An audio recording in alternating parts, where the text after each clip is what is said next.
gigi mamoko warwako e pap kaendi kawayawa yanga kata wachaka yanga chenro no ero mar pogo net mageng'o suna kendo mageng'o tuo mar malaria e areas magwa mantiere HOMABAY counties wawaduto te warwako mondo ubi e kinde makoro wayao ayanga chenro ni. And I think I have made this appeal passionately to every one of us.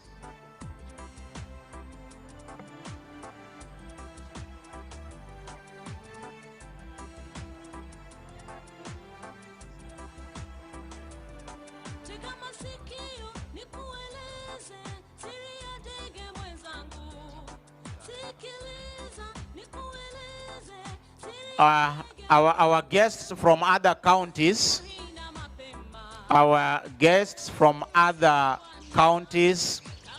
feel invited and welcome. Kindly come in and let us know that you are already in. Our guests, maybe our counterparts from other counties other than HOMABAY County, please let us know of your presence. Let us learn of your presence in good time so that we appropriately place you.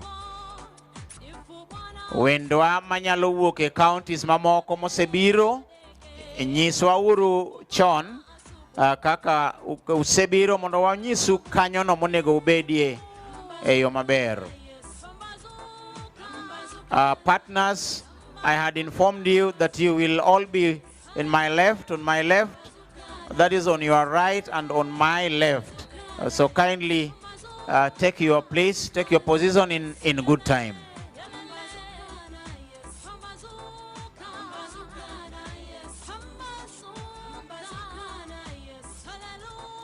And for them having the motorbikes, I was told you don't need to park behind the tent here. If your motorbike is still there, kindly remove it and park it appropriately next to the main gate. Next to the main gate. Okay? And I'm quite excited by the team that is already in the tent. They are so calm, they are so cool, they are so organized, they are quite expectant, and this is the way to go.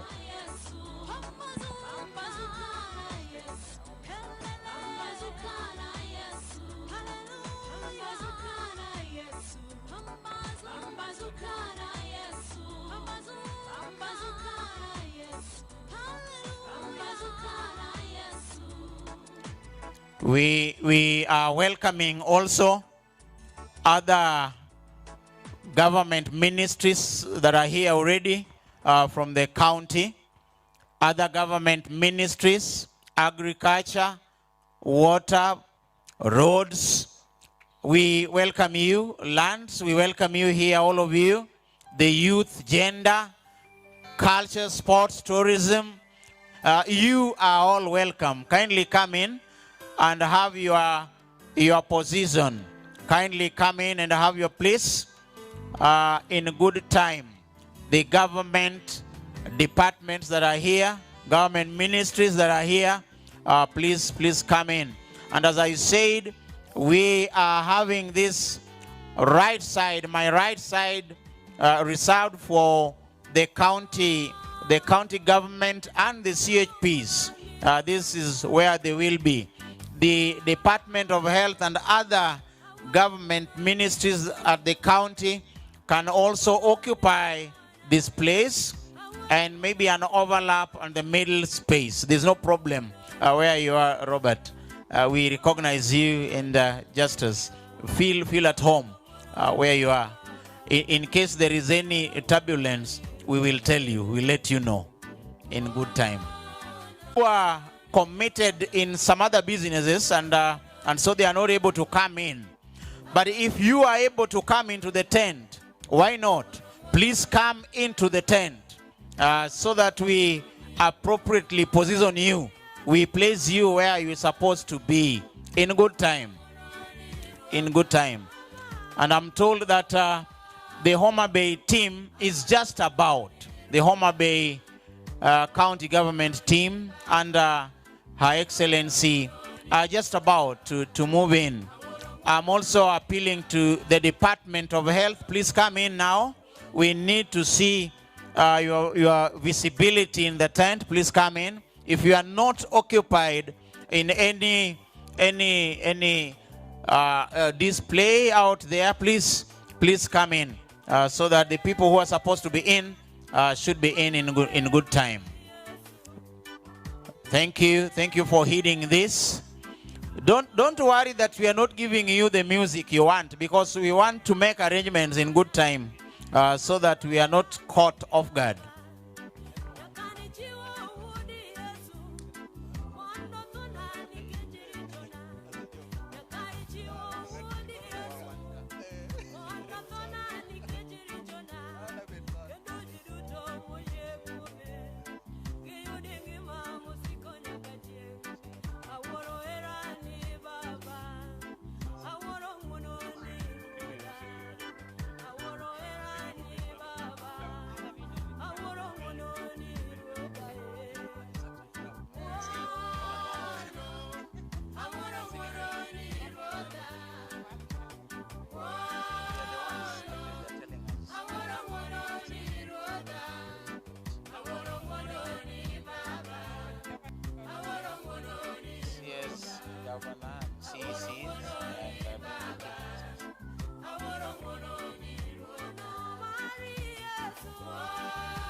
Let's consult with them.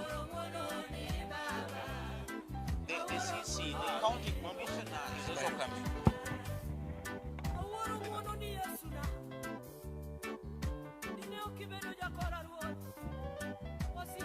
Sure. Yes. 1, 2. Yeah. 1, 2.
1, 2.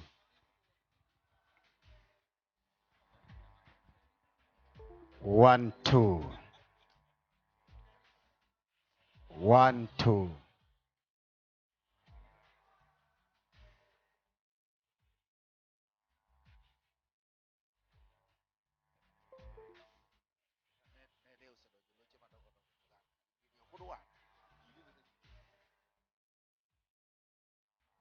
One, two.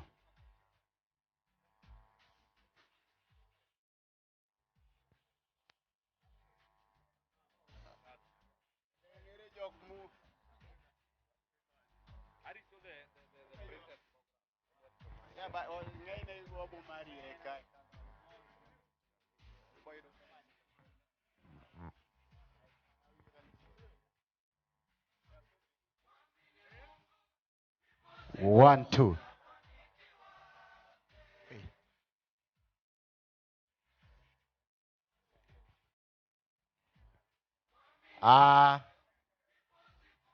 Kamora moramba intie.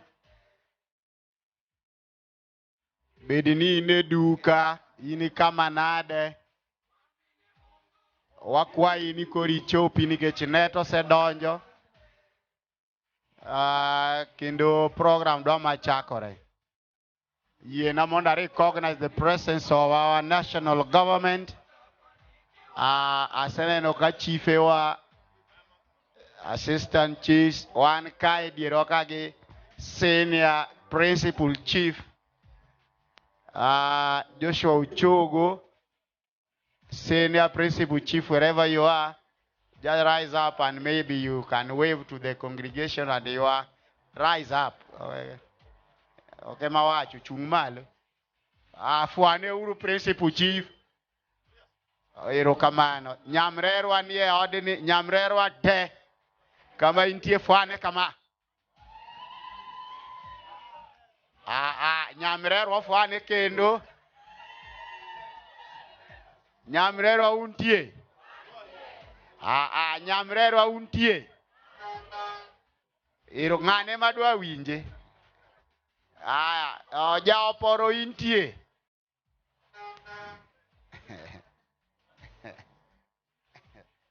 Okay.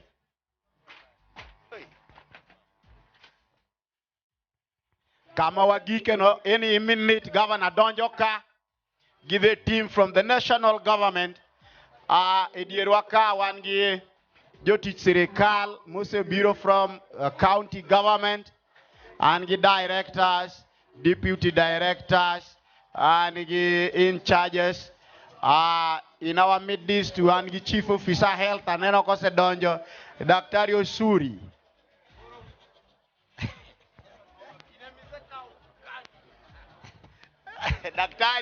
Daktari Musa ne mondo waen geje wacha chela reo.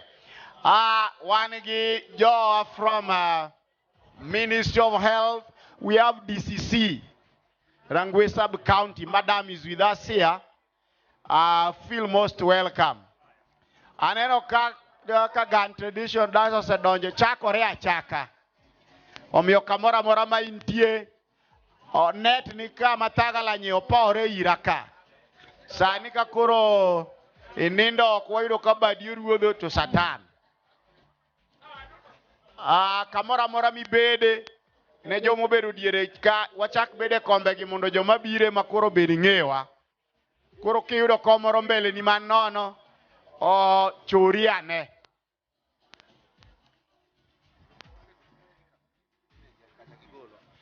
Wabiro pidho yien nikech ung'eyo. Koro king'eni paka piko kama yeni dhipidhe tafadhali tunakusii. Kwa hisani yako upate kuiondoa ili wakati tutakuwa tunafanya halfa ya kupanda miti isipatikane ya kwamba pikipiki yako iko hapo. So that is our request that if you know you had parked your motorbike there, please with much humility just remove it. Osechakorea chaka. Makamora morama intie. We are on the program.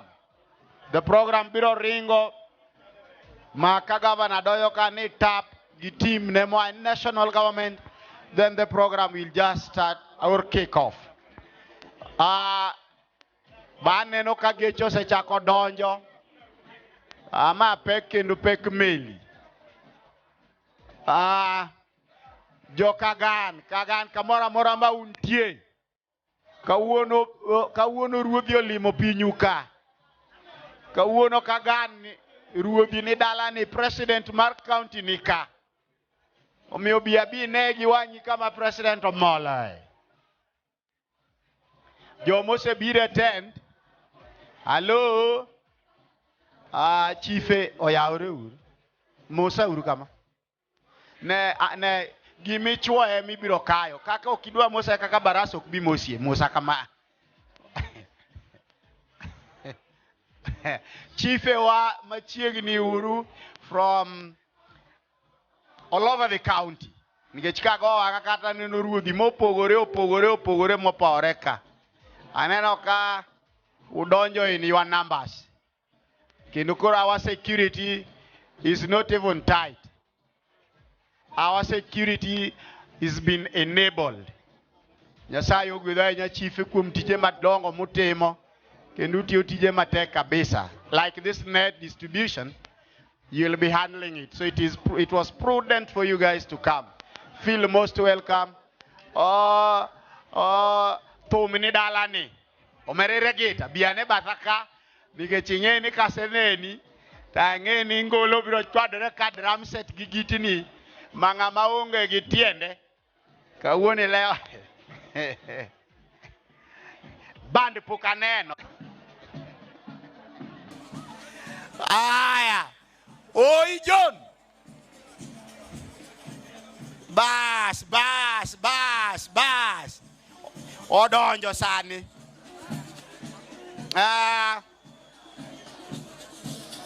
For those who organized this occasion, headed by our able Chief Officer Health, Dr. Osuri, we are humble under your organization. We have our county chaplain team. The chaplaincy department is with us here. So that the word of God and the word of Allah is going to be communicated according to the Bible and Quran. Madonjo ne no ijon ko di team ne mano ma wiye maeru kuoni jawuoro mingade wi lwedo madonjo no. Okay. Aneno ka kiki luor imiela kata kamane mamiti ni abiro chulo. Domi aneni. Aneno gi nyagwara enuntie. Amagi chief kari ipori. Unge waj.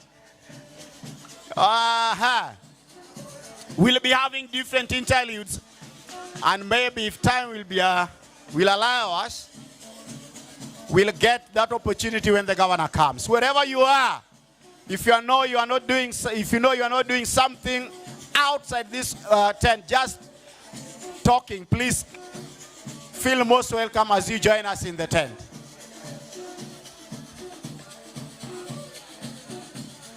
Joni paro na ndalo moko ne wane secondary.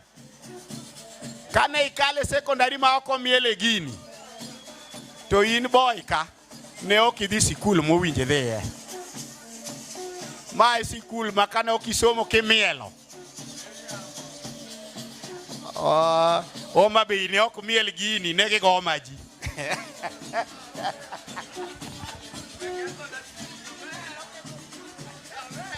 Wang'eyo Homabay ne go maji to mane okalo negi. Okay. Ndalo no dong ne wago West Sport. Aya.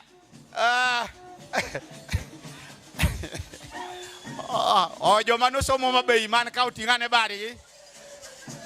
Homabay alumni. Una ji adek. Kare oge. Agoro sare. Achiel. Oriwo ariyo. Aoriwo. Jogende omofu akwenzi. Ai ne jogende ima chiefe. Jogende chiefe ungegi omio ne chiefe agende.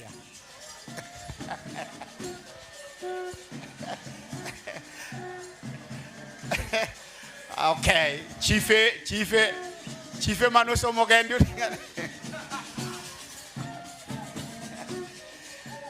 Principal chief ingegi manati moregendia. Niluongi ni jo mofe nego ji mawang punda mar sikul. Koro awe sikul moro Mirogi boys. Oh, Mirogi. Nitie sikunde maka chief okoai to then Orero boys. Orero tin oreri ngene ne sikul ma got kidine ngeny. Dhi ene tek. Mirogi ere. Joturu go choka ne ya ne chief te. Okay. So oyi wonjo wamage papo koto dhi. Wamboso. Wakwayo kaka jo Nairobi kwayo kalielo rumo ni iwuogi nyathini ma Nairobi oriwre gi jogwengi. Wambe wakwayo ni talent ni jodongo gi dhi wakwayo ni yie nyathini oriwre kodgi. Nike John idhi ti to ng'ama dhi mielonge dak iwuogi jogi ni nyithindo bed recruited.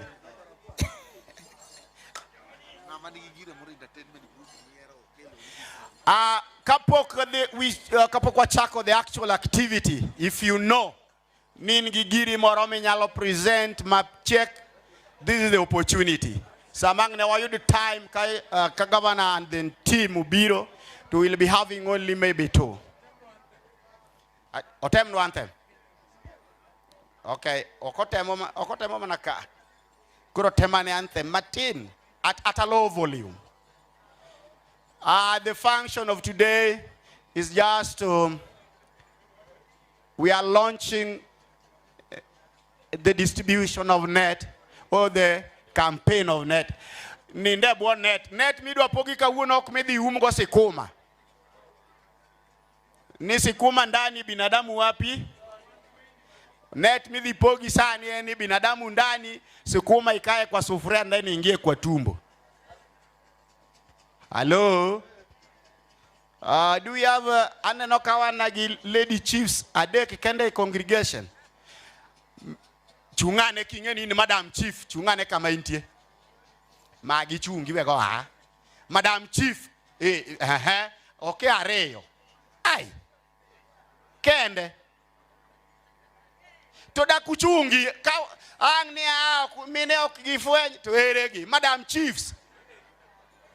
Oh, Madam Salimi, Madam Chief. Madam Chiefs. Okay, kama unte fuaune kama. The communication mawawacho ni kawuono teach and teach. Omioki yudo nyako maubedo chief to madam warwaku we nyingi ruoth Yesu. DCC benane no ka madam. Madam Chief Salim anokona niyo kako wache. Governor osewuok osenyisa kane governor osewuok ma in the next 30 minutes the thing is on. So wherever you are,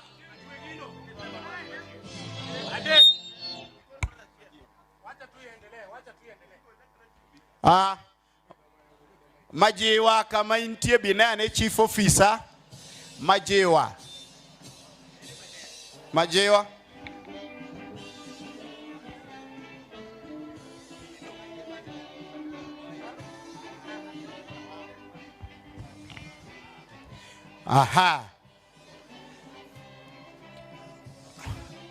Majiwa, wherever you are, the partners of HOMABAY County feel most welcome.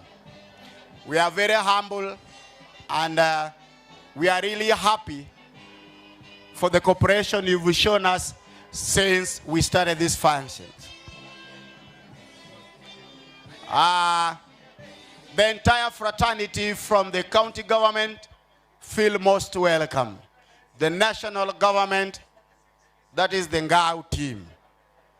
Thank you so much. Other departments from the national government, thank you so much. The protocol team, thank you so much. Me too, thank you. Kurokawa se biro, to wadhi chake. Takwayo ni kaini gi wach moro mar entertainment kapok wachako the actual occasion, then please feel most welcome here. Ne jodala wa Mandiru te, sama director George Nyangoje wuotho no ako ne jodala wa makaka Mandiru te, kata ine kibanda mar chiro bia dakika ni mondo inegi wangi mondo kikangoni mambaka ni bing'eyo. Koro emomiyo bi warwako mapiyo piyo ni ok wadhi budho ahinya, to wadhi royore mondo watim gini, mondo ng'ato ka ng'ato oyud gima owinjo oyud gi ite. Kibedo kanyo tiwinjo ni pok afwenyo tieni, pok ong'isa tambe wang'a pok omaki. Koro inyalo tiyo atiya gi jowagi to kelo report kata wakoni ipowri ine budho. Ang'eyo ni wan gi ACCs, wan gi DCCs, wan gi senior principal chief ma is representing the entire chief mar county.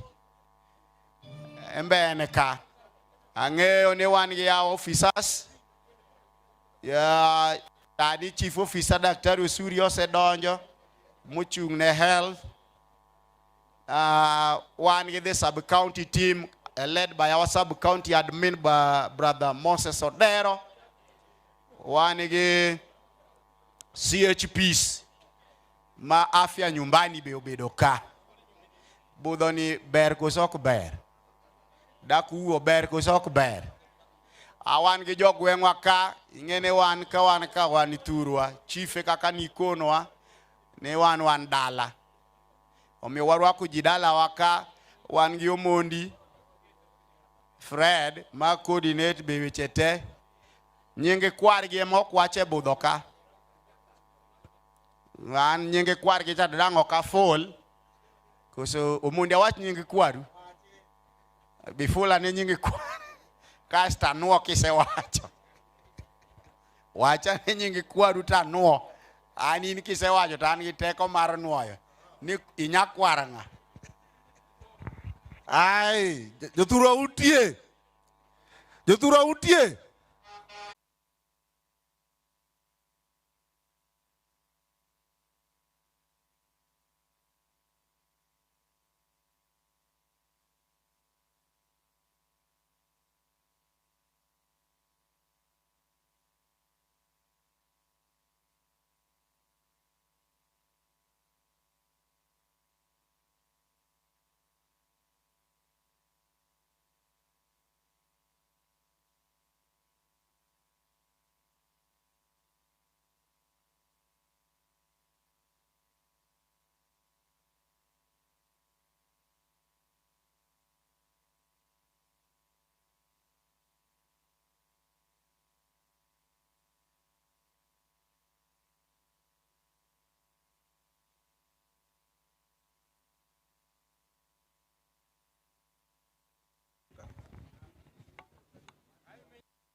Wadi Maber, we are doing fine. We are doing well, and the leadership is just about to arrive. And as they do that, we need to organize ourselves. Of course, we will be having THPs. Mano eka kawabiro timo kawadhi mbele.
Tunane.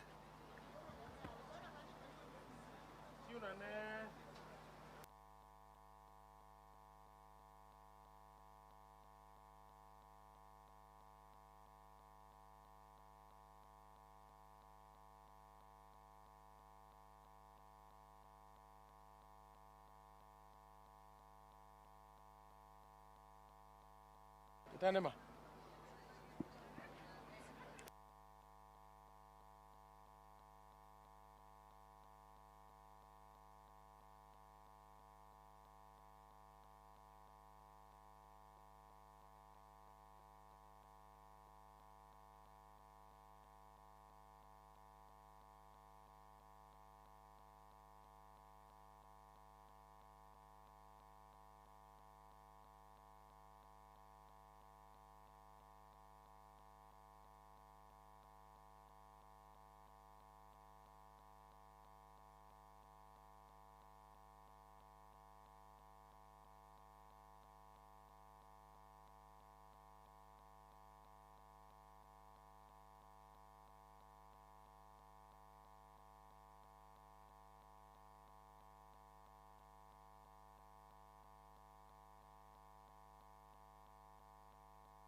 Check. Oh.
With us, other guest counties that we are having will also occupy the middle place.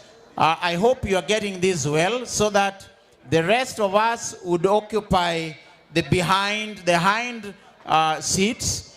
Please get your place in good time. because in no time we are having the governor plus the chief guest and a whole host of our guests from the national and county coming in at this moment. And once they come, we have a procedure of how they will be seated. And in front here, of course, we are having our leadership, the top leadership coming in. And this is where the chief guest and the governor and the CEC, the PS will be here, plus the county heads here. Yeah, check. Yes, yeah. Yes. Ongeza tu. Yeah, check. Yes, yeah. Mic check, 1, 2. Ongeza kidogo. Yeah, 1, 2. Yes. Iko sawa. Yes, sir.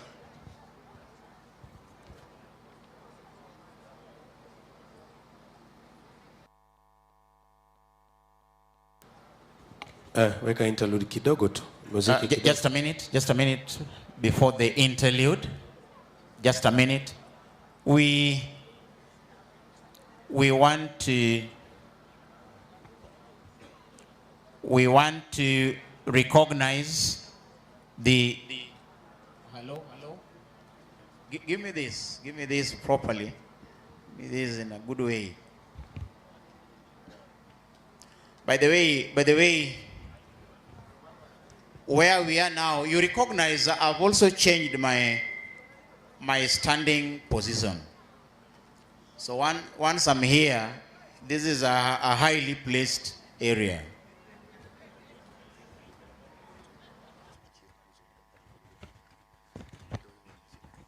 And we are appealing to them who are coming right now, kindly occupy the vacant seats, the vacant white. We are making appeal to you. When you are coming in, kindly now use the left side. Use the seats to my left. And at the same time, I want to recognize the area MCA. The area MCA where we are is Kagan Ward. And that is right. So because we are in Kagan Ward, we are having the current MCA, Mr. Hamilton. So Hamilton, feel welcome. I know your time will come so that you officially also welcome us to this ward and to this sub-county. Again, we have and we would want to recognize the presence of the Chair Health Committee of the Assembly, Honorable Tom Raila is also with us. And Tom, some people are wondering where you are. Maybe you just that is Tom. That is Tom Raila. He is the Chair Health Committee of the Assembly. Thank you, sir. And we welcome you. Again, he is also the MCA Mfangano Ward. And Mfangano will be much more than a ward. Actually, it is already more than a ward. Mfangano today is a sub-county. And they have their sub-county hospital also in Sena. I think that's correct. And just the other day, a team from health headquarters from the county and a team led by the former PM, Raila Amolo, also went to Mfangano at a place called Soklo, where they officially opened that health facility. So thank you. Under your leadership, Mheshimiwa Tom Raila, I think we are getting the fruits, and this is very good. We just pray that you continue with that tempo. Thank you very much. We expect that our guests are just about, and so we need to be organized the way we had agreed, that all of us are agreed. Thank you very much.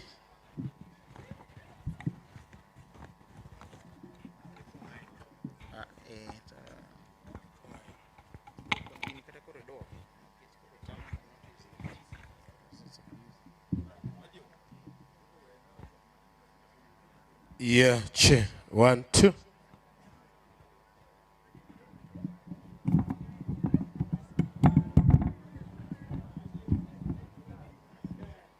Yeah.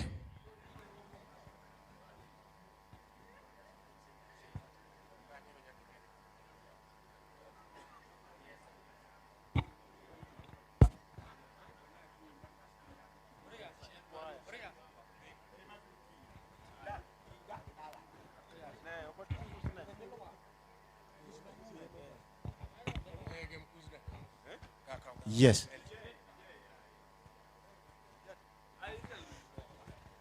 Onde ngori. Wan ka gi mheshimiwa marwa to Hamilton ochako dhi piny mane. Mheshimiwa Hamilton ma wan e ward ne ka bose pore ka. Mheshimiwa Raila. Beneka ing'eyo Hamilton ipori. Ing'eni wan to kata kure na wach health to okwa wacha marwa ni. Wan gi jakom mar chambwa ODM marangwe. Owidhi Caroline Biane Bataka. Chambwa marwa. Minu makatora bam tirado kode chiro tiluonge mane ng'awa. Dako wachi iluonge ni ng'a? Thuno be chalre chak achiel makata minu lando to moro rateng' chak en achak. Owidhi bi batha ka. Ma jakom chama mar ODM. Dakwol OD. Chife koni wan ok wa jo siasa. Ok wabiolo jo siasa wang'ere ka ulonyo lewni go wuo. We wuondo jikani ni wan ok wa jo. Aya. Chief, senior chiefs. Onge nga ok ja siasa ka kok ja siasa ting badi. Nikech kata wane kanisa wayalo mana gi Satan ena mipinga misi ni jachien raterie mach donge na siasa. Omiyo kok ja siasa ting badi. Ng'ama ne okonyombo be ja siasa ma nyombo nikech mondi wuogi nyar ng'ato akade ma chop ka siasa. Omiyo jite koro siasa more wakati ODM. Jakom wane. Kaka jakom mar ODM ma ben party ma rule HOMABAY County kamo ema governor ma high excellency bende jakom mar chama. Arwako jo chama e wach mar net nikech ang'eni gimbe mokaw gi mang'eny ka. Warwako kendo bedru gi chir wadwani kik jo ODM bed matuo. Jo ODM obed mangima te constituency mar Angweka warwako e nying Ruoth Yesu. Bedru thuolo chama iko imara chama ni ODM. Yadimo yeni ODM iko hapa. Aneno ujo mrerwa ung'e kaka wabiro wuotho mondo walos weche modong'. Kok kamano chife wa morito waneno ka orwako crown betu chich matin. But bero be thuolo. Sirkal biro konyu ka kamano machiegni uru Rangweka kendo an chika gan ka. Machiegni uru ka gan ward. Nyasaye mad gwedhu ka chama tegne nying Ruoth Yesu. Dak wacho ane men. Kidagi ni ok ya chama to kata kawa yudo jamna moro kwa mi. Ke kaki rwako rino nyathi ochogo idhi dala jamna onge imiyo jo chama. Aya to ka uyie ni jite oyud jamna to fwana kama. Afu ayakati chief. Aya. Wadwani wapang bet sani ja unyisa ni encourage mar the governor High Excellency give the bigger team ose wuok ridore ka. Sani wada director mochune weche mag tije public works wadwa engineer Robert Kongere nika. Mheshimiwa Hamilton ing'eyo ni da biane. Ing'eni korine nitie koro wachane. Erokamano. Jo dalawa amosu ne Nyasaye ber. Seche te. Erokamano. Check 1 2. Yes. Oseng'iswa ni wendo osewuok. Adwa nakwa jo dalawa mantie ka jo Kagan Ward jo Rangwe jo HOMABAY County te. Nyasi ni en nyasi mitimo ma nyasi ma Kenya mangima. Yeah. Check. To ndiru emano yier ni time launching. Okwato wan jo awende. Ang'eyo ni sama gino biro kako biro ni to oko biya nitie gimomiyo biro koro gimoro nyaka ng'wewa gi lokruok ndiru ka. Adwa gone Governor erokamano and the team mar health. Adwa kono kendo adwa na report ka ni chien ka ndiru level 4 hospital ne rach.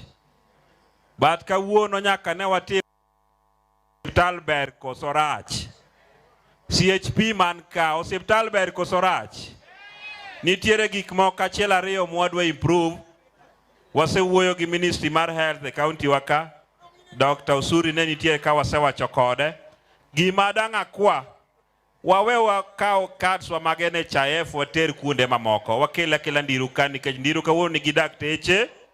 Ndiru kawuono nigi yedhe mantie makare. Tich bende ber. Koro card mar NHIF cha kitere kacha. Sami thiedhi yudo konyruok cha. To ndiru asa level 4 stall be yudo konyruok nikech infrastructure medore. Ang'eyo nitiere gik mangnwa kwa. Adwa kwa ni sama gino ang' dhi mbele to wahori ahoya. Wanyalo bedo gi thagruok achiel ariyo adek mag dalawa ka. Mag dalawa to gin mana mag dalawa. Okwa moe lela. Kora kwa ni warwakuru welo gi kwe.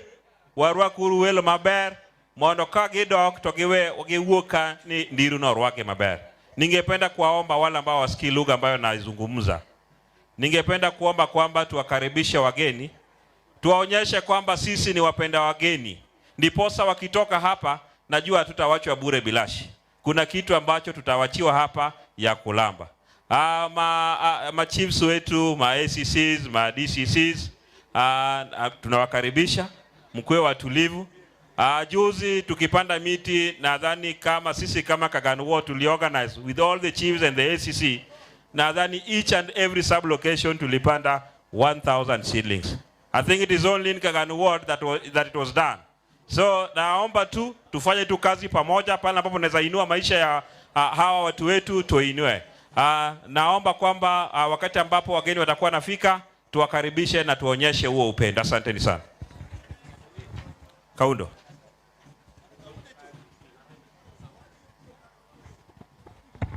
Governor osekona ni osekalo rang'wena makore yoridore ochomo lare. Sama Governor ridore no wan ka gi jakom health ya assembly MC mamfangano binya kimos jokagan.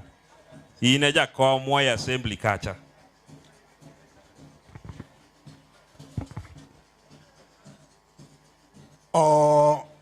Amoso jokagani misawa uru. Oyaore uru. Ana probedo machuok nikech apani samang walose gi jopiny biro. Badadwa kono jokagani bedura beda gangari. Wan nyocha wan gi baba. Ane manyocha baba olema mokuongo mfangano kapoko biro Soba North. Wamakre ure chamani. To bingeni Kenya mangima siasa ka un manage Raila Reo. Kata babo ng'eyo ni Raila gina Reo. Nitie Raila mamfangano maenan. To gien mako onge.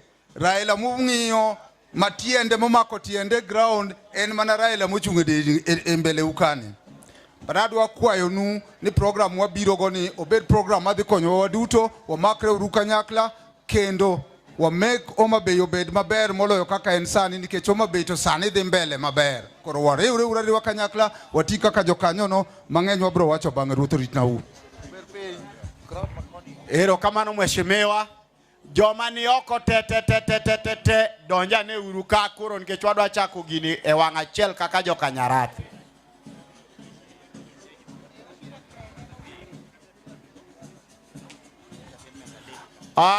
Jotelo ma nigi entertainment groups, your leaders, oneane owadwa majiwa bathe kachacha. Erokamano ahinya Milton. Okay. Wan ka gi sub county admin wa Moses Odero. Moses thuolo to kang' ne yodi. Aseneno program ni biane. Aseneno program ni kama ting'e ni. Kiwuoyo to wadong' maka kori wuoyo gi ji kaka ikawo net. Wachane wach moro. Rwak ji e sub county. Erokamano wadwa Kaundo. Jodala wafwana uru kamae. Erokamano Kwa majina naitwa Moses Odero. I'm the sub-county administrator for Rangwe. Feel most welcome at Ndiru for the launch of this wonderful net distribution. Koro maduong ene waikre marwa kuendwa and wabedura beda gi kwe gi bolro kaka wabedo no, such that we welcome our visitors in style. Thank you so much, Kaunda. Ka team donjo mar governor to gidhi kacha to gibedo received to wadhi gi pidho yien to ka giduogo ka ni tap to achaka moriere te ka sigara. Patroba karintie. Entourage mar governor no ber and en gimutingo gima ber miwuoro. Kiswahili tang'e ahinya to chunya ne gombo na wach French to kang'iyo to jodholuo mang'eny ok wiya wach dholuo ni. Koso ng'ato chich koda. Joma ok winj dholuo ting'ane badgi malo. Joma winje muting'ane. An ti madhigo mamor en jopiny ka jo kagan untie. Kagan man ka uting'ane lwetgi malo kama. Kagan yako wino untie. CHP untie. Oh, Sirikal hallelujah. Sirikal hallelujah. Your health hallelujah. To jogi okunyo oyawre uru. Stress magot iwe gi adhot. Tichako ngima manyien gi ji oko. Wan kaka ineno wani magwa dongo to ok wafulo. Afande.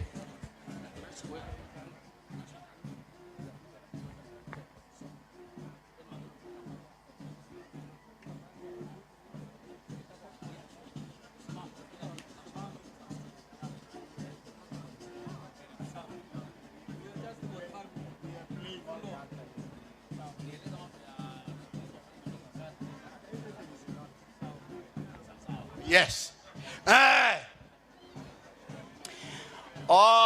Une man kodu. Mosa uruku mor joda. Muriega yode. Ovola shina. Nikecha keni dolwe mokuinji. Okay, team maduong mar CHP se nikech ma une mudhi chiwo nedegi. Ng'ata ma wana yudo ka net onalo sikume bath ode. Jela kusok jela. Ng'ata makar dhi ng'iewo taro umgo nyithi gwende to en nete mochuone kede. Jela kusok jela. Omiyo chife kakupambana gi illicit brew pambana uru gi nede mitwego sikume nying Ruoth Yesu. Dakufuana kama.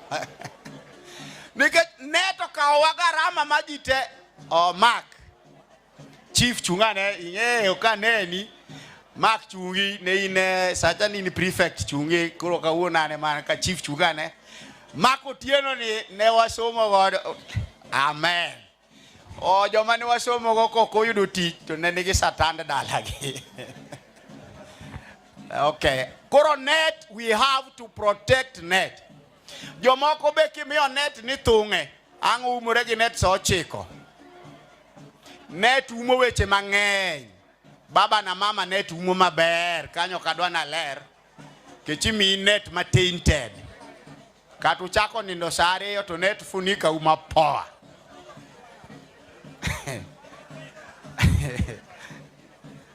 Omiyo jowa mane ka Governor ong'isa ne okay, in the next few minutes kagi donjo kagi sepidho yien to kawagi kat wa malo to warwako team mutingo sirikal gi weche mane mwenda zake Moi noacho ni nderemo na segalagala.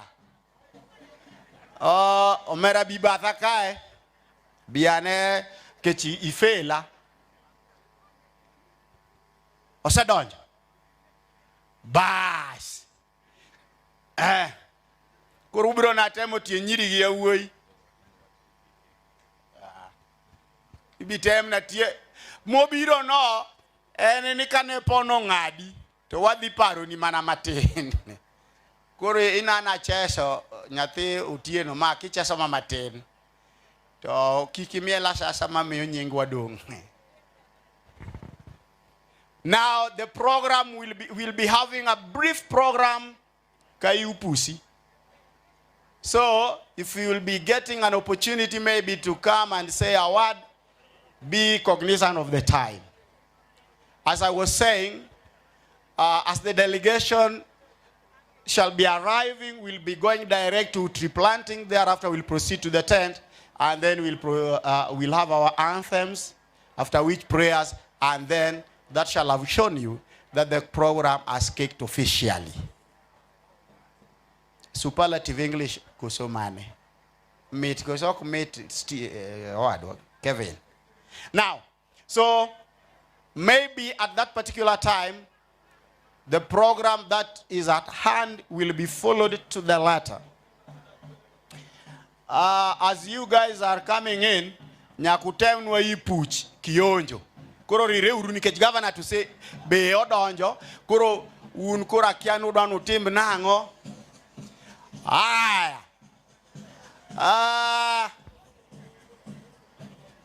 Kodonjo ti dine ane nangiya. Budane madonjo. Kodonjo to neno re anena ma ok kata landi. CHP swalo mana slogan wacha di chel mondo jogi ongeni okuna una ujoma nigi gambut gi torch gi kabut ma wuotho go madhi mulo go imama. Onge. Okay, batin ki dole ofuku. Pesa ber ko sok ber. Aya CHPs. Wacha ni afya nyumbani. CHPs. Kawinjo kandu ndio morati bikao pesa. CHPs. Oriaso kwerani ungetinde mi pesa usemiu. Tase solweto ofuku. Aya.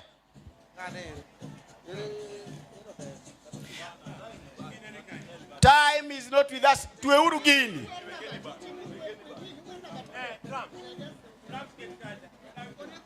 Yeah. Okay.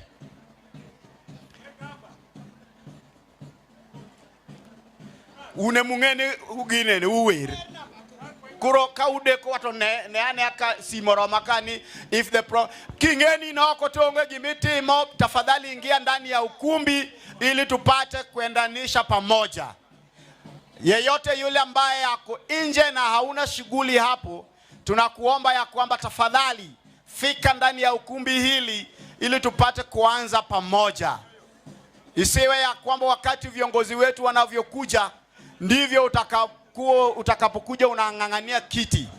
Kuja mapema ukalie kwenye kiti chako ili wakati ambapo sherehe ama hafla hii inaendelea usiwe mtu wa matatizo, tabu mingi, tabia mbaya. Ndio maana wacho ngeli ya titi. Koro kate ibunguka ndiye ngawa wacho Kiswahili. Oriasikia Kiswahili bwana. Inyalo kikongeli mari mtu ambalo karo wacho mtu ambaye. Aya, wane wasomo ndalo wa mo wa class dongi. Aya, governor Ashai. Hello, jotelo se donjo. Kendo kamba kurwantieni wadhi pidho yen. Kawasa pidho yen. To wadonjo ka and program itie. Governor yosechopo ka gen tuarege. Wacho nunu within no minute. To se donjo. Dakurwak na governor gichien kamano. Go ni lelelelele. Giselor kacha gi county commissioner of HOMABAY. Tayari wameasili pamoja na waziri wa afya katika nyanja ya serikali ya juu.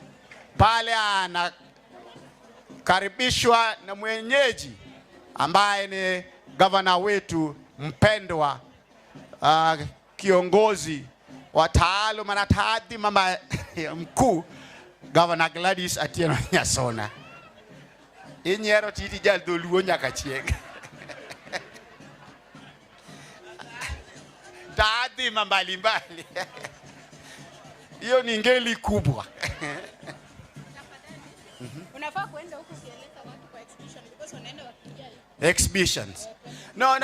So those who are in charge of the tent tafadhali, as our governor, beloved governor, the entourage, akiwa pamoja na waziri, akiwa pale wameandamana na county commissioner HOMABAY,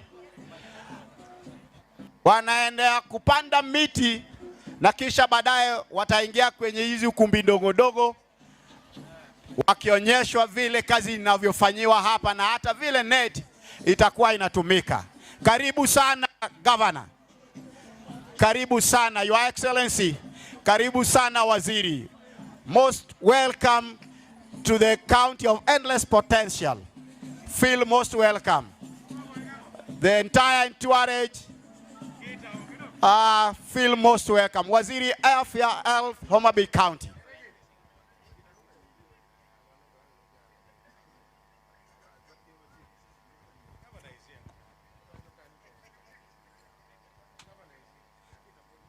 We are going to plant trees, and after which we shall proceed to the tent for small explanation, and thereafter we shall proceed to the bigger tent for the occasion. Karibu sana, Mheshimiwa Governor.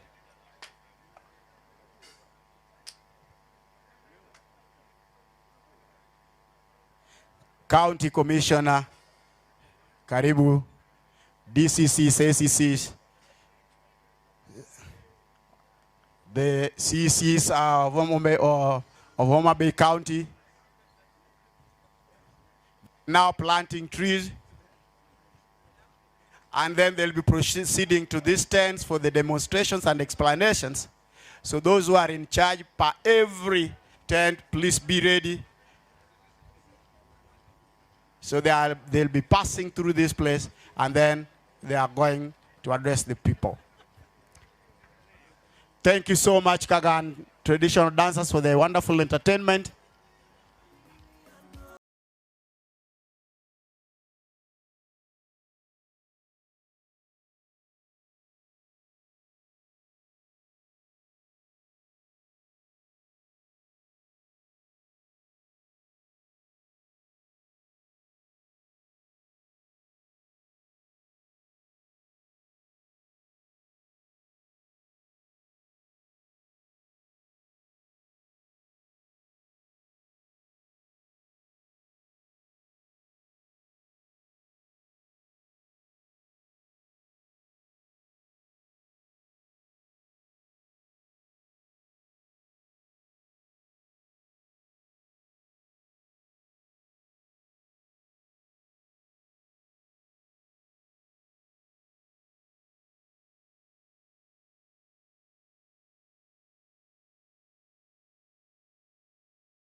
Trees, they'll proceed to the demonstration tent. Thereafter, we shall just proceed to the bigger tent for the main function. One of a kind. So our CHPs are ready for the demonstrations. Thank you. Today we are launching net to help in malaria prevention. We have demonstration tents here.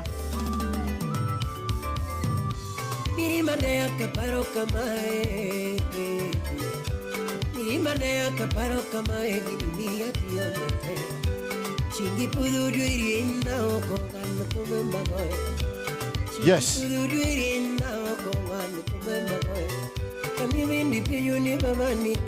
After they shall have finished there, immediately they stepped into this tent. We shall all rise up as we welcome our visitors. Wherever you are, wherever you will be, we'll be doing that as soon as they arrive in the tent. Karibuni sana.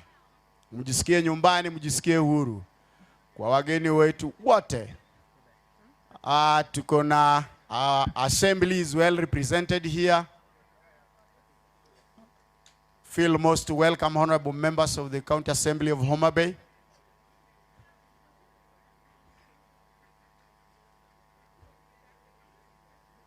Yes. Ngoma katika hali ya chini. Oh, mane manya we.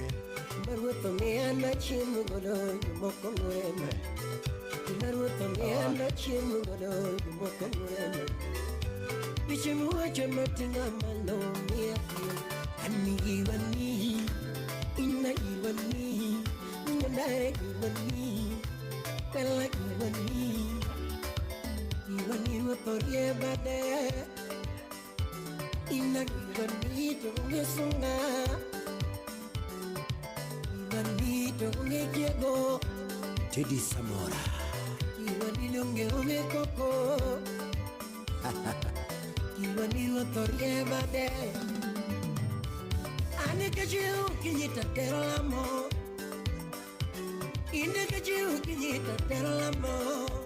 Wait, what is that, man? I don't know who the amotatero choir.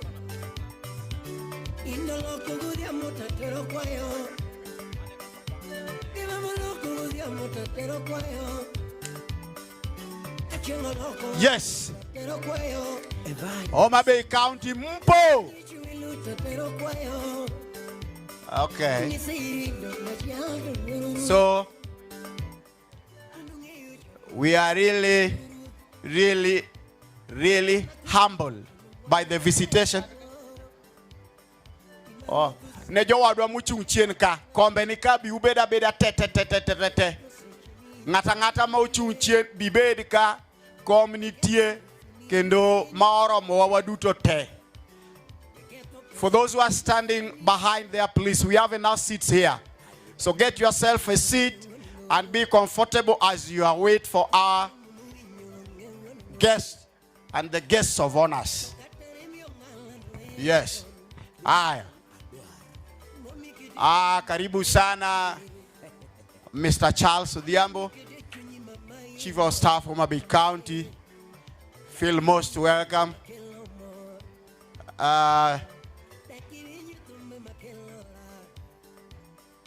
Kuro kajo telutiga take a tent kacha. To wadonja ka to amalu kiserwage ni tap. To or yes, I know you are on the thing. And then we just get, as that one happens, Chaplain, you be somewhere around me. Karibuni sana ACC. Madam Maureen, feel most welcome.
Okay.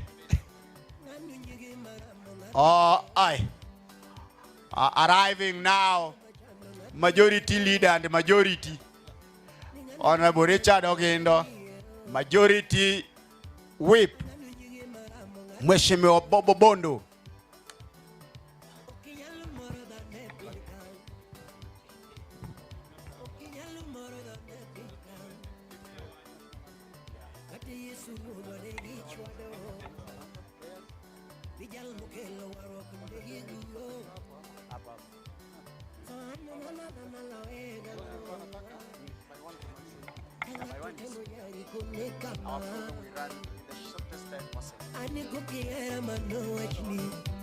Ogwanjo yaye, pindi kukidwara manochni. Ogwanjo wunumbita, ani imangeo ni gotogena. Ani imangeo ni gotogera. Inu imangeo ni gotogera. Ani iwani, ina iwani, akonu iwani, ina iwani, unyenda iwani.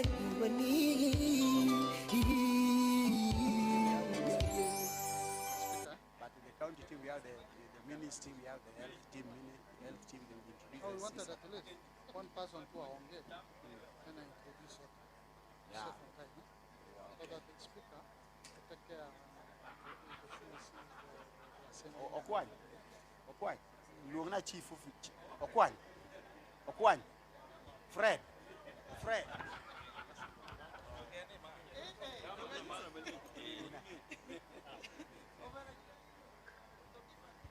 Yes, how are you? Yes.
Governor anaingia, everybody let's stand up at the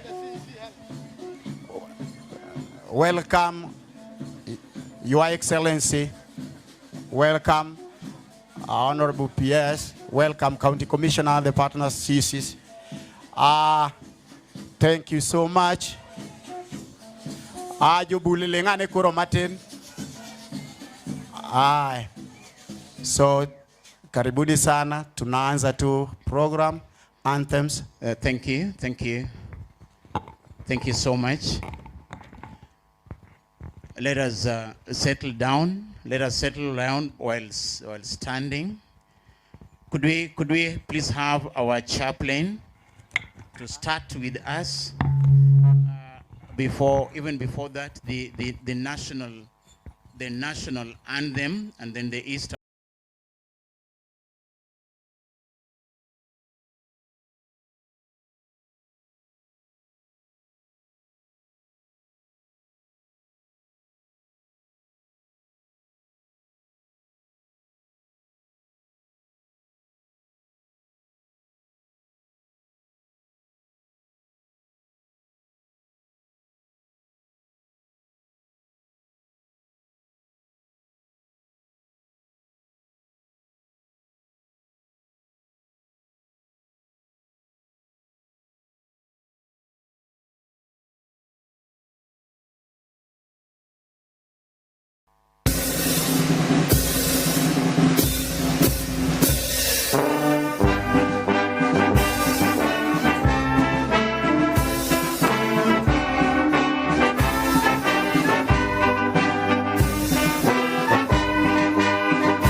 have the chaplain for prayers.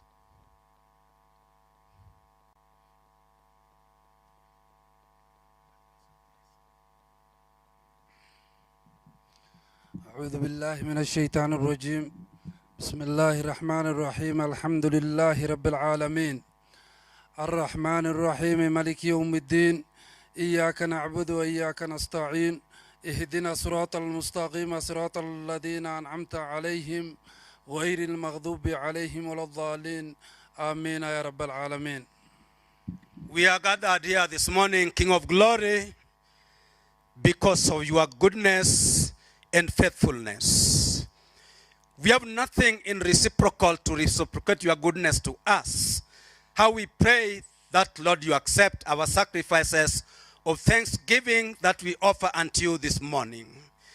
This gathering to us is one that is of a pep talk. It is one that is of a pep talk in nature to us. As we launch the mass distribution of the nets, we pray that the entire process is going to be a success. And so as we commence, we invoke your presence in our midst in a very special way. Be with us until we come to the very logical conclusion of this meeting, for this is my sincere, humble supplication this morning, in Jesus' name. Thank you very much. We can have our seats. We can have our seats. Thank you, men of God, for taking us through and up to where the spiritual matters concern us. Ladies and gentlemen, I'm requesting you to settle down where you are, because we are starting this officially. To our governor, Her Excellency Gladys Nyasuna Wanga, and to the peers, Madam Mary Mudhoni, the U.S. Ambassador, and the county leadership, everyone else that is here, all protocol indeed observed. Allow me also to greet you all. Good morning. Thank you very much. We will have entertainments because we do not have a lot of time. So you will allow me to call the groups that will entertain us for the day. Do we have the theater group that is already here? Please, and when I call you, please just come because we do not have a lot of time today. Kindly come in, and after the theater group, we'll have Tazama. Tazama will come to also entertain us. Then we will have a group of community health promoters. So where is the theater group? And as they come, I want to say we are very happy as a county for what is happening in this county today. So thank you very much, even for the national government that is already here. Thank you for doing this to HOMABAY County. And thank you again for the county leadership, even for hosting this auspicious occasion. Thank you. Where is the theater group? Because I may cut you out if you don't come in very fast. The theater group, you are absent. Tazama, where are you? Tazama, because I'm tempted to call the next, the CHPs. The CHPs, because you are ready. I'm seeing the CHPs are ready. Kindly come in very fast.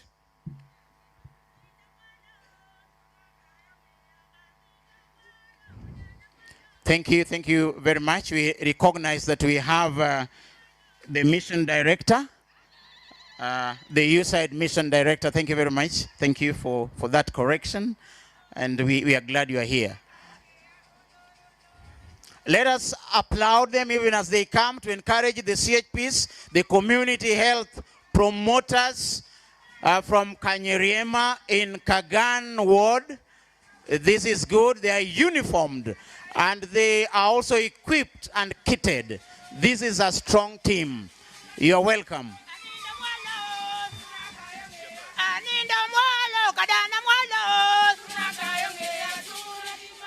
Kondoro, kondoro, kondoro.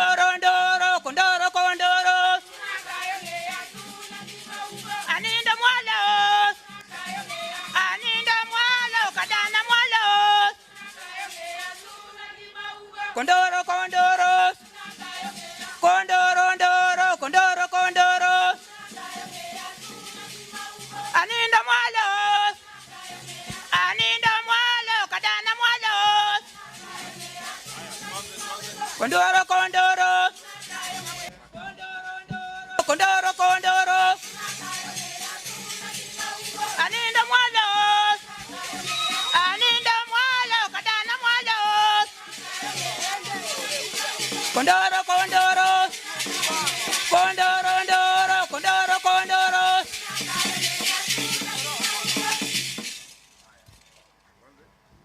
Your Highness, the Governor, all protocols observed.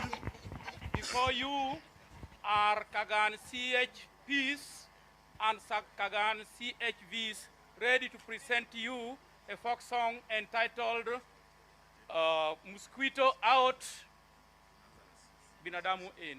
Thank you. You will enjoy.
Thank you very much. Thank you very much. Thank you. The CHPs, Panyeriema Community Health Unit. Thank you very much. Let us give them a clap as they go back. Tuwashangilie wakirudi. Thank you very much. And we are welcoming the face of HOMABAY County in very many fora. The face of HOMABAY County Kagan Kochia traditional dances. And I don't know whether they are still traditional. They have made it so well, so modern. Kagan Kochia. Give them a clap as they come in. We are proud of you.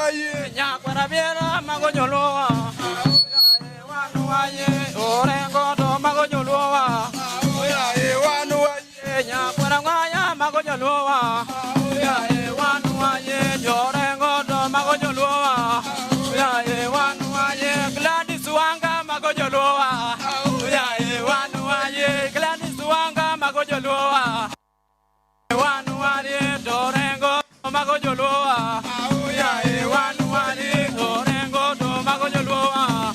Auya e wanu waye Raila Odinga mago joloa. Auya e wanu waye Gladys Odinga mago joloa. Auya e wanu waye Nyakwara Piera mago joloa.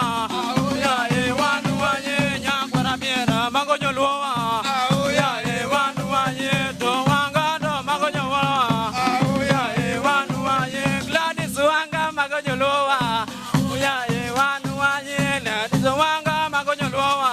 Auya e wanu waye Raila Odinga mago joloa.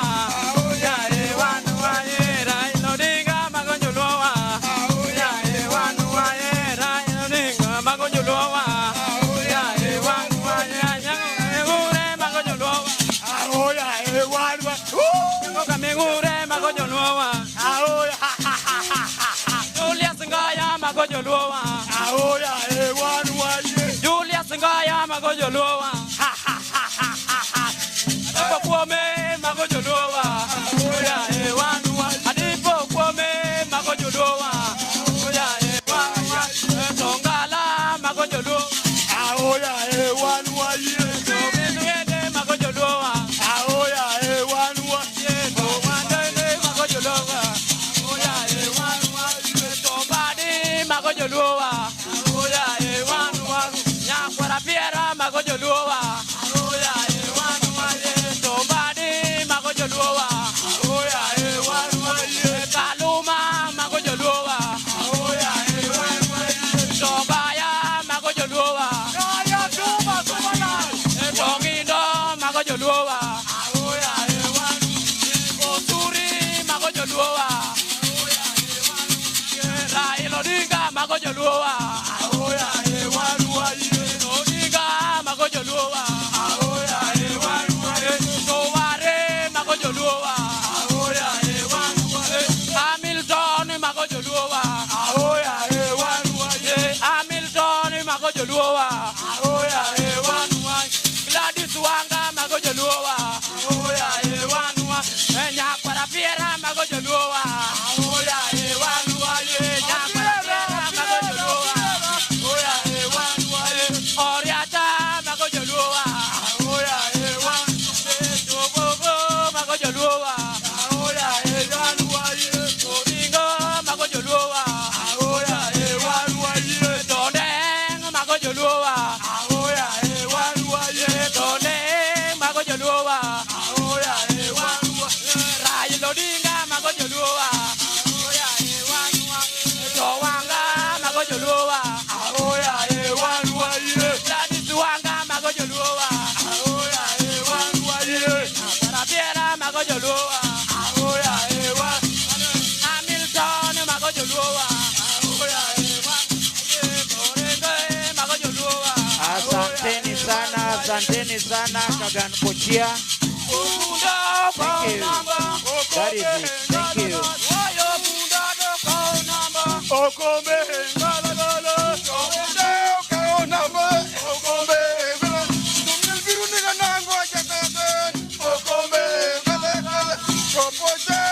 Thank you, thank you.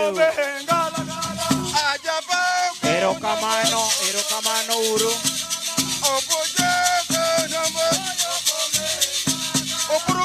Erokamano uru Kagan Kochia dancers. Thank you.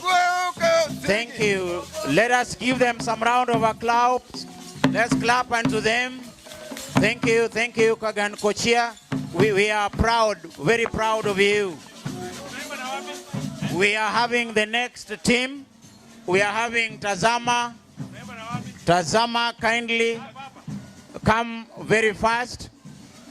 That was Kagan Kochia. For them who may not know them, widely traveled. They have gone places. They have been in many places doing the same. Yeah. And they have upgraded it. We are so happy. We are so happy with this team. Thank you. Tazama. Tazama now is real guitar music. I don't know whether they're playing rumba. Is it rumba or whichever comes, please do it very fast. Thank you. Thank you. It's not Tazama nowadays. It's Jonam. Boys from the lakeside. Yes.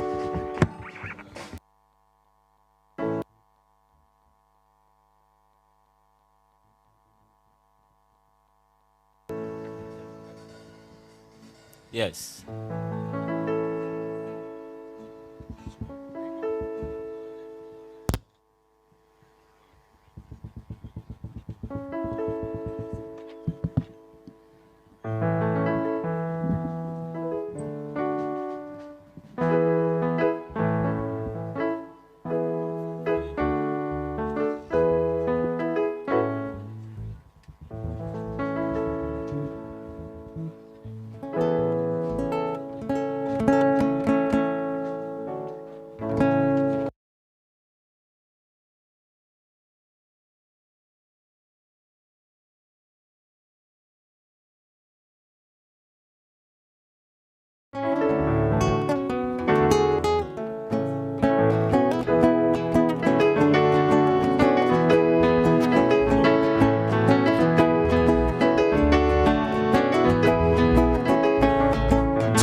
Ine mama nyikanga moiki Yamalo ati bondo kanya Ine mama nyikanga moiki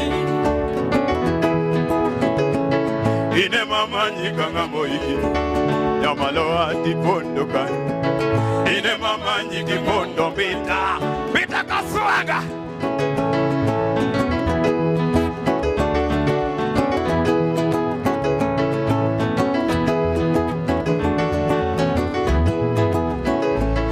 Alo nyamar romna Alo nyarma romna Koto biro tiyo nega genyetendo besona Alo nyarma romna Alo nyarma romna Koto biro tiyo nega genyetendo besona Dakumi anet moro Adhia umra huo kanyanda Jini biro nega gesona Malaria Yeah Hello?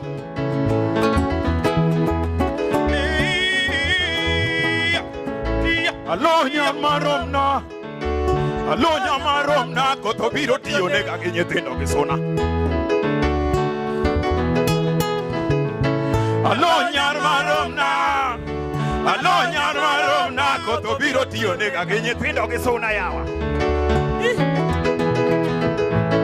Adundo gino nonego uoda makayo Kayo uoda macharo rueti madongo Grimatindo Adundo gino nonego ruoda makayo Uoda makayo uoda macharo rueti madongo Grimatindo Adundo gino nonego uoda makayo Uoda macharo rueti machalo Julius guy Alo nyarmaromna Alo nyarmaromna Koto biro tiyo nega Manyanane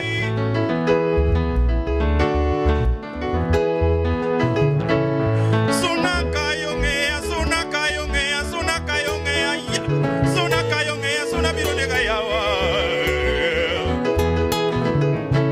Suna kayongea Suna kayongea Suna kayongea Suna biro nega yawa Alo nyarmaromna Alo nyarmaromna Suna kayongea Suna biro nega ugwe Ibo mwalo nyarmama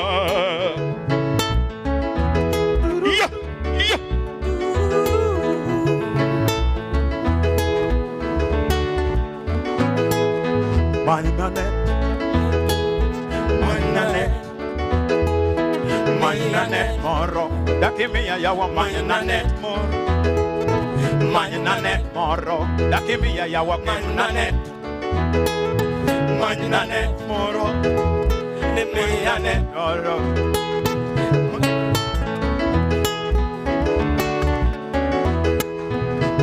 Iro moro aneno kwa kobote polo Aninyisa otieno uoge Nairobi Ninya suna tindegero dalawane maber. Nyaka yedhe tindi yudo tetete. Nyaka ndara tindo ng'eri ringo maber. Nyaka yedhe ni tindi yudo tetete. Atieno yawa lose, atieno lose. Lose dalawani lose, atieno lose. Lose dalawani lose, atieno lose. Lose dalawani lose, atieno lose. Lose dalawani yada kukonya kana pamo yao. Lose dalawani lose, atieno lose. Lose dalawani lose, atieno lose. Lose dalawani. Dalombura ose kokalo. Atieno nene wa mi pacho. Nene singo ni birorito. Tokendi timo kaka ni chiko. Atieno ya walose. Atieno lose. Lose dalawani lose. Atieno lose. Lose dalawani lose. Atieno lose. Lose dalawani. Nyaka ringiti. Lose dalawani. Thank you, mama. Nyaka bondo. Lose dalawani. Nyaka remba.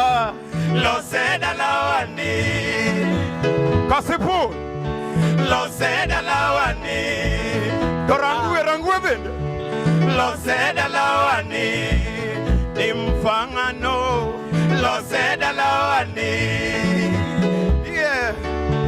Lose dalawani. Thank you, Ateno. Your Excellency, the Governor, and the CS. Thank you, guys.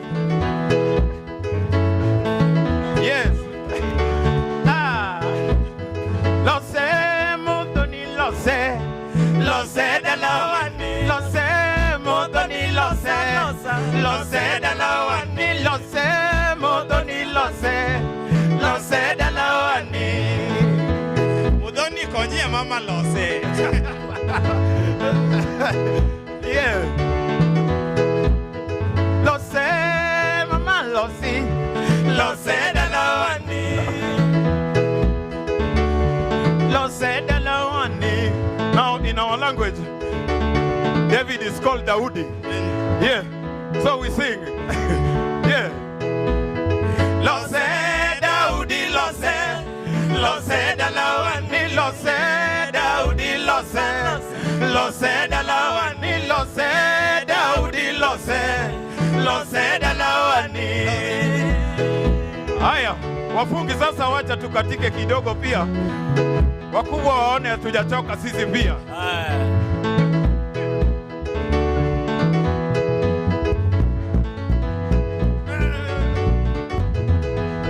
Lose atieno lose. Lose dalawani. Thank you. Thank you. That was our time. Jonam.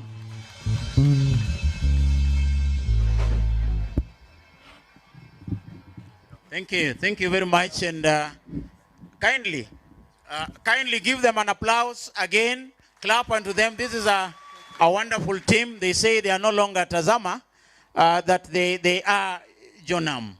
Is that right? Jonam.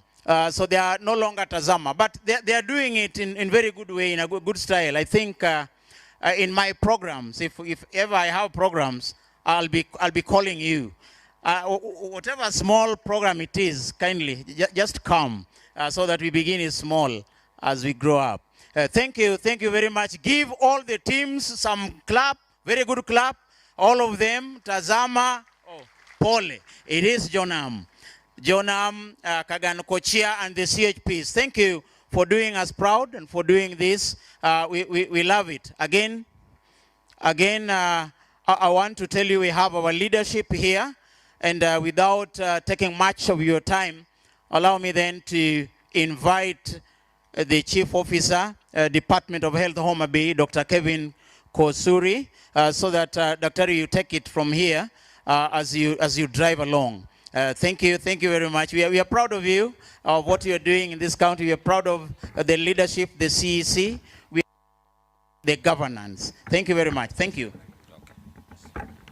Your Excellency, the Governor, the Honorable PS, CC present, the Right Honorable Speaker, all honorable members present, and all protocols observed. Good morning. My duty today, Your Excellency, is to begin by introducing the entire health department in HOMABAY, led by the Director, Dr. Komo. You could just stand up, including all CHPs. Chunge urumalo duto tejo mati miga umar thieth mondoneu. Wafua urukama, erukamana enya. So that is the entire health team that works with us in HOMABAY. Your Excellency, the Governor and the PS, I would want to thank very much the national government for honoring us in HOMABAY with this launch today. And befitting so, because HOMABAY is now #1 in healthcare. It is right that this function comes to HOMABAY. Your Excellency, we didn't also choose Rangwe by accident. We were very right in our choosing because Rangwe is a sub-county that has led in household registrations. So, heko sana and congratulations. It is also quite in order and right, if I say so, that malaria prevalence majorly affects pregnant women and children under 5 who suffer the cases of fatalities. And it is also befitting that the chief guests today, the Honorable PS and Her Excellency the Governor and our CEC Health are also ladies. Kwa hivyo tunajivunia na tunapigia asante sana kwa kukua wanawake shupavu kwa ile mrengo wa idara ya afya ambayo tunaendeleza. Dongatemo kwa Kiswahili. Yangeni ogajo rematin lakini mnakamano. Thank you so much. It is now my singular honor and privilege to invite the CEC Health to give her remarks and carry on with the program from there. My name is Dr. Kevin Osuri. I am the Chief Officer of Health, HOMABAY County. Thank you.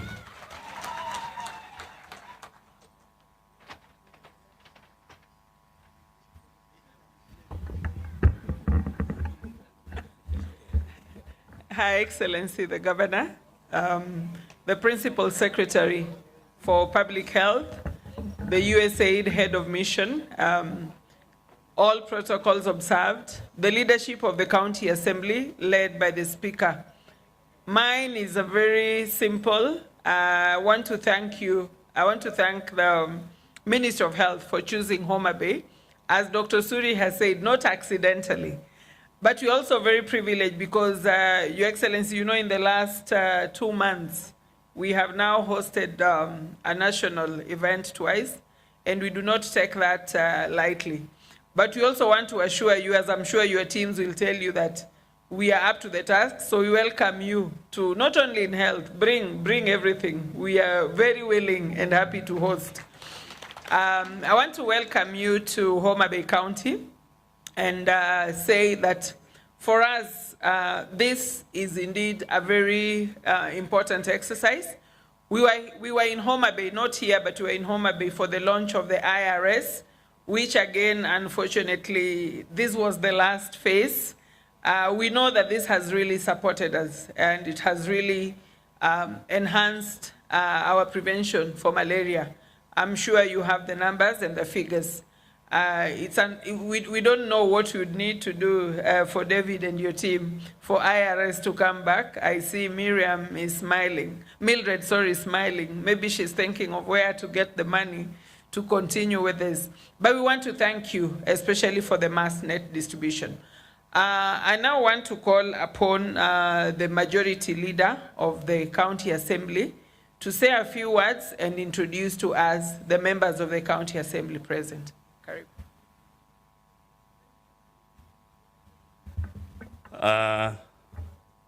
Your Excellency, the Governor of HOMABAY County,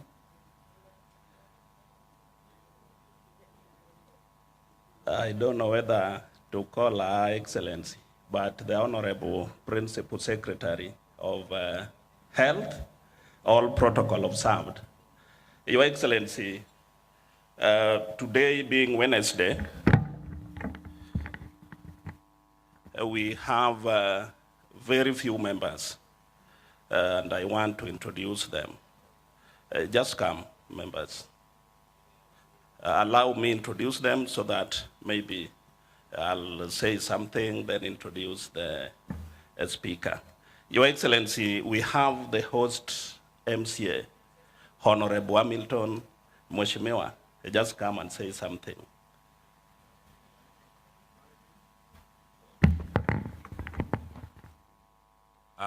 Kwa utukufu wake, Gavana mpendwa, Gavana Gladys Atieno Nyasuna Wanga, Mheshimiwa PS, wana County Commissioner na makamishna wote, itikadi zote zikifuatwa. Hamjambo.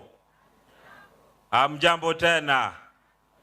Kwa majina naitwa Mheshimiwa David Hamilton, mimi ndio mheshimiwa mwakilishi wa wodi ambayo tuko hapa, na wakaribisha wote. Kile ambacho kimetuleta hapa, tunajivunia sisi kama watu wa Kaganu Ward, sisi kama watu wa county ya Homa Bay. BPS, ningependa tu nikusi, utakaporudi usituache jinsi ambavyo ulitupata. Utufanyie kitu pale Ndiru level 4 stall. Najua gavana wetu anafanya kazi, ni mchapa kazi. Ukiona masuala ya afya tukipanda ngazi, si tu tunapanda tu ngazi, yeye pia ni naibu mwenyekiti wa afya katika kule council ya governor. Kwa hivyo ukitoka hapa, ningependa kusii ofisi yako, uangalie Ndiru level 4. Afadhali angalau kitu hata kidogo kiwekwe pale.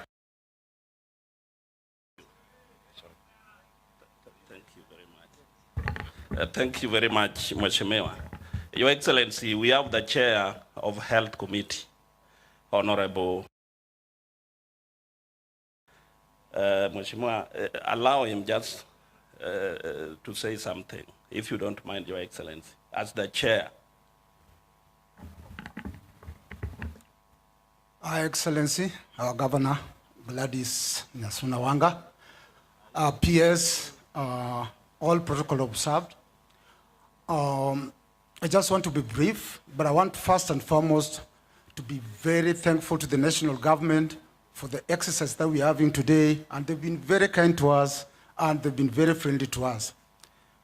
What Homa Bay, I just want to tell you that as the Department of Health, we are up to the task, and this is just one of what we've set out to achieve so that we can better the life of the people of Homa Bay. And I want to urge the communities that work with us, support the county government so that we can attain. And I will ask the Principal Secretary that as you leave Homa Bay, as you go back, I would request you to consider accreditation of our level 5 hospitals. That would be very important to us. Because today is ni siku ya governor na principal secretary, I won't say much, but I want to thank each and every person who's come over here, and I want to thank the government of Homa Bay County and the national government. May God bless you all. Thank you. Your Excellency, you know, is new in the position, and this is the first, state function that is attending as the Chair of Health. Thank you very much, Mheshimiwa. Your Excellency, we have Honorable Ware. For the interest of time, he will not speak. Honorable Ware is the MCA representing Game West. And Game West is in Rangwe sub-county. Just wave. Your Excellency, Honorable Bondo is the Chief Whip Majority. You know, our assembly is ODM. There is no any other party. So I'm the majority leader, ODM, and he is the Chief Whip Majority, and always ODM. So Your Excellency, personally, I don't have much. I can remember we were in this field more than 1 year ago, campaigning. And during that time, some people from this region used to call you tap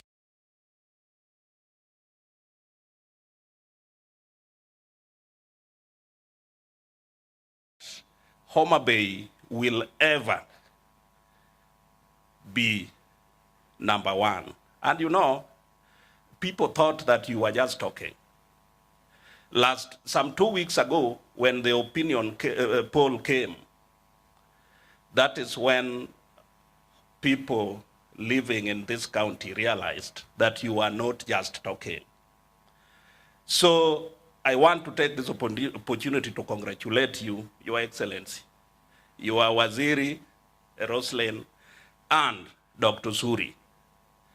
I can remember when Dr. Suri organized a conference for the health workers at Tourist Hotel. And you know, even the health workers, some of them were whether to attend or not. And I can remember throughout our campaigns during that time, that was the only function that I was denied celebrating. Dr. Suri was an MOH just at Rangwe here.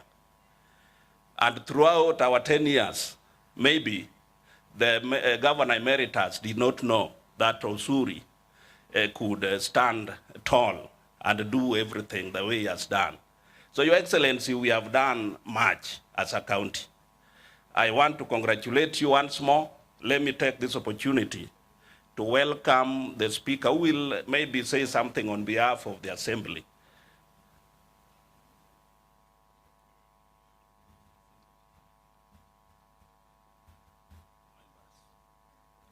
Your Excellency, the Governor of Gate County of HOMABAY, Governor Gladys Atieno Nyasuna Wanga, the PS for Medical Public Service, Public Health, the UN Head of Mission, the County Commissioner, Mr. Leland, the Leader of Majority, members of the County Assembly, the CEC for Health, the Chief Officer, the overworking Chief Officer, Dr. Suri. All protocols observed. Good morning. Good morning, everybody. Good morning, Apo Nyuma. Those who are happy, say hi, wave in the air. Joturo untie kanyo. Yeah, Your Excellency, I don't want to say much. Majority does talked a bit about how we promise our people when you are campaigning. But on behalf of the Assembly of HOMABAY, you know, Your Excellency, we are joined at the hip. When you became number one, Kenya-wide, 2 months consecutively, HOMABAY County Assembly became number 2, rising from number 43. That's not a mean achievement. So I want to assure the PS that whatever decision that you made to make sure that this function is held in HOMABAY, that was a right decision. We are very much confident with our governor. As the area MC said that in Chapakazi, we are very sure whatever she touches, she'll make sure that that thing succeeds. And I want to assure our people, and the chiefs more so, in the hands of Gladys Nyasuna Wanga, HOMABAY is safe. And now that we have taken number 1 2 months consecutively, we will not leave that position. As an assembly, we'll assure you that we'll work very closely to make sure that whatever reason, anything that you want us to do, passing legislations, rules, bills, or acts that you want us to do, we'll be very much cooperative to make sure that we do it. Today, most of our members are not here because today being a Wednesday, the members of the county assembly were elected to represent their people and legislate on their behalf. So today they're not here because they're legislating in the assembly. Otherwise, you would have seen 54 members of the county assembly here accompanying the governor. And we have made a vow that we'll make sure that we coexist, we consult, we collaborate with the executive. And that's why we are always together. Otherwise, thank you, Excellency. We are very happy that things are moving in the right direction. I don't want to say much. I want to give back the program to the Chief of CEC member for Health, the overworking CEC member. Thank you. Thank you, Mr. Speaker. You know, when your speaker says that about you, you have some confidence and you hope that your boss hears. Your Excellency, the PS, honorable guests, allow me to recognize a very special friend of mine who has just arrived, Dr. Lois Rono, an advisor on health to His Excellency, the President. Karibu HOMABAY. Yeah. Thank you. Your Excellency, I now wish to call upon the County Commissioner who has given us security and assurance, and our host also for the day. Karibu.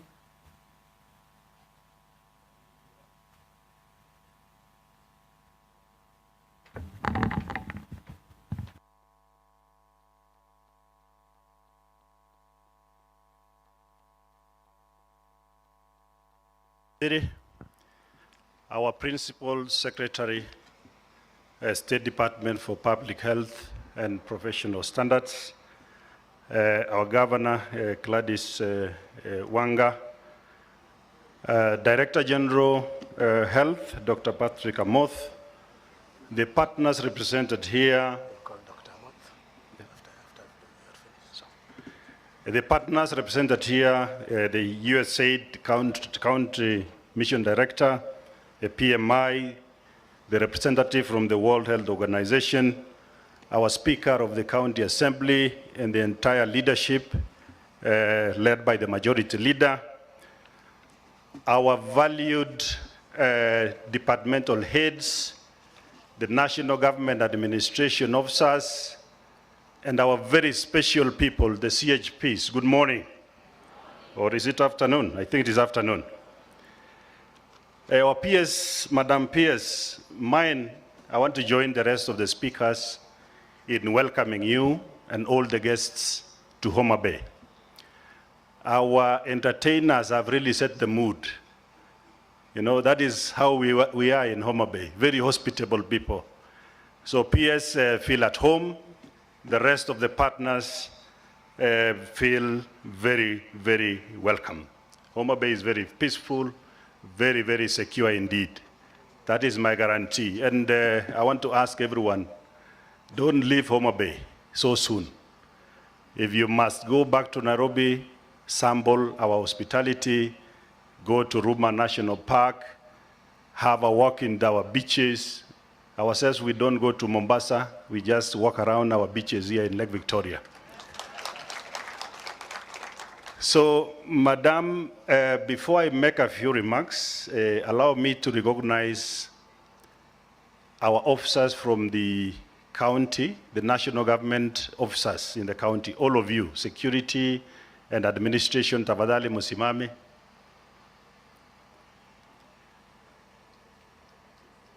Yeah, I have a serious team around here, PS. That tells you the exercise before us here. We will really work around the clock to ensure we succeed.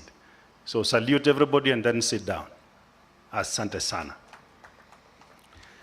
I want to make very, very brief remarks. I know today is such a very, very important day for us. You know, it is a day we are talking about the distribution of nets. Now, when we talk about nets, it is very familiar to us in HOMABAY, especially this season. I know malaria is such a threat.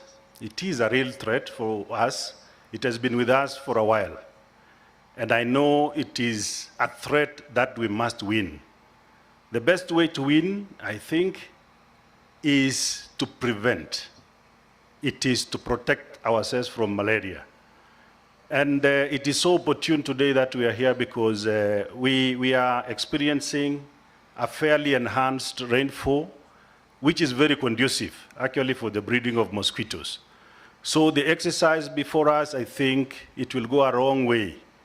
First, in protecting our community, our livelihoods, and I'm certain also it will reduce on the costs that would have been incurred for purposes of curing. Madam PS, together we need a united front really to deal with this menace. I remember during the COVID situation, we came together as agencies of government, non-government agencies, the community, and we won, all of us. The same way we want to deal with malaria. We want to bring in what I would call the whole of government approach. Whole of government is not only government agencies, it is all of us. It is the partners, it is non-governmental organizations, it is the CBOs, it is also our teams down there, including even our Nyumba Kumi people. So as we start this process of distributing nets, we want to guarantee, we want also to give our confirmation that we will work with the Public Health Department to ensure that the purpose for which the nets are meant for is achieved. We will want to partner, we ask the chiefs, we want to ask the security to ensure that as the nets are distributed, let them reach the intended beneficiary. And it is not only reaching the intended beneficiary, let them also use, and I'm now talking to the community, let's use the nets for the purpose for which it is meant to do. In fact, we saw the CHPs a few minutes ago, and I think I was happy about what they said. They said, binadamu ndani, umbu wapi? And by so doing, malaria also out, isn't it? So I believe that is what we should do. We shouldn't come to the community and find the net now being used for other things. You know, for keeping chicken.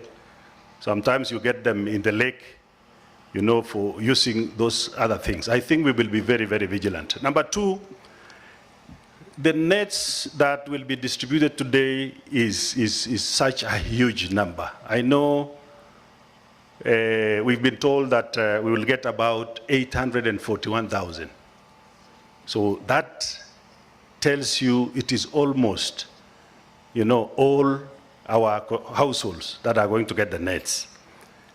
The suppliers and the people also who will be distributing, I just want to confirm to you that we will be very, very, very vigilant. These nets are being distributed for free, courtesy of government and other partners. So we will not expect that after a few days or even the end of the day today, we are being told there are some nets somewhere around Sauriako in town, or some place around Ndiru, or some other place around Sokolo, or some other place around Kisegi, or some other place around Kendube. I mean, those nets are for free, and they must be used for the purpose for which it is meant to be used. So, chiefs, you have another job. I know you are in the examinations. I know Monday you were planting trees. And PS, for your information, we did so well. We planted 521,013 tree seedlings in a single day in HOMABAY, courtesy of all of us.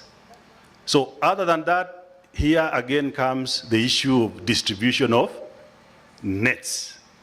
We will expect the chiefs every day to give us a return on who has gotten the nets. There will be a list of the beneficiaries, which we will send you a copy, which you should paste in your offices, of all the beneficiaries. So if you will not have benefited, you have reason to complain and say, I have not gotten my net. Where did my net go? Are we together? So I think that is the kind of transparency that we want. That is the kind of seriousness that we want to treat this exercise. I will not say more than that. I just want Governor to confirm to you that we will work together. The CHPs and the chiefs will perform the same thing in terms of ensuring the success of the distribution of these nets. So for those many, many remarks, Madam PS, allow me now to invite the Director General Health, Dr. Patrick Amoth, to make his remarks, introduce the staff from the ministry headquarters, and take the program from there. Thank you so much.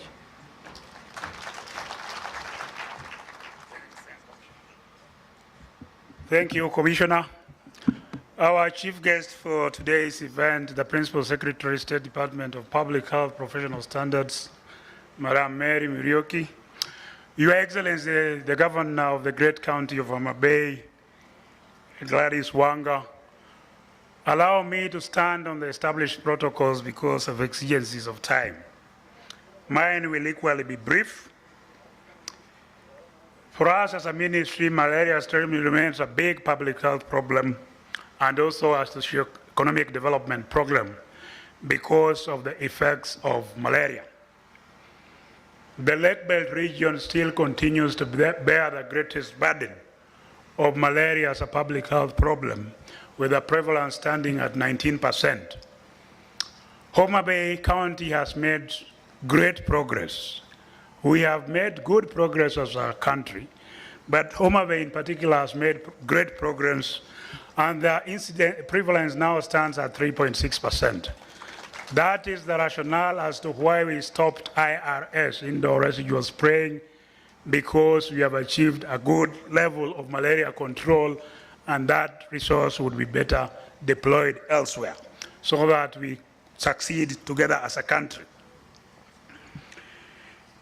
We have put together a variety of measures and interventions to be able to bring down the burden of malaria, including risk communication, community engagement, case management using artemisinin combination therapy, use of the nets that we are going to launch the distribution today, indoor residual spraying, and larval source management, and lately malaria vaccine that was introduced in 2019 in this country. Kenya was one of the pilot countries for malaria vaccine introduction, and great progress has been made in that arena, and that is why we have expanded the scope of use of malaria vaccine in children to more sub-counties, especially in the Lake Belt endemic region. The use of malaria vaccine, I really want to emphasize, especially for our mothers, that they need to take the children for vaccination, because WHO has gone ahead to approve the malaria vaccine for routine use, because the vaccine reduces morbidity from severe malaria by 30% and mortality by a whopping 10%. Therefore, this is another arsenal in terms of the interventions we are going to use to control malaria. One of the previous speakers mentioned that the burden of malaria is borne mainly by pregnant women and children under 5. And because we are talking of integration of healthcare services, then it is not good to be able to talk to malaria only and not to talk to other conditions that cause ill health to women and children. Again, I want to congratulate HOMABAY County for achieving 90% skilled birth attendance. 9 out of 10 women in this county deliver under the watchful eye of trained healthcare professionals. That is one way to ensure that we protect the mothers and the newborns as they give birth to life. I want to congratulate you on that front. Antenatal attendance equally is near universal in this country. Nearly all women go for antenatal care. In terms of HIV, because again, if you look at the drivers of maternal mortality and morbidity, we have made progress again as a county, but amongst our youth and adolescents, we are lagging behind. It's only 5 out of 10 adolescents who know about HIV prevention measures. And what is worrying especially is that the people with the least knowledge amongst that population is those who are aged 15 to 17. Again, we need to be able to work together to ensure that we impact knowledge to this significant proportion of the population. They have the correct information so that they can be able to protect themselves. The threat of HIV, of course, linked to the triple threats of teenage pregnancy and sexual gender-based violence. If you look at the Kenya Demographic Health Survey statistics of 2022, again, regarding teenage pregnancies, the national figure is 15%. HOMABAY is above that figure at 23%. We really need to work together as one whole society, one whole government, to ensure that we protect our young girls so that they can be able to achieve their full potential. To this, I want to appeal to the county commissioners specifically and this team and our justice system to ensure that those who are caught, then the punishment that is meted upon them is so severe that it serves as a deterrence to any other potential persons who want to practice the same.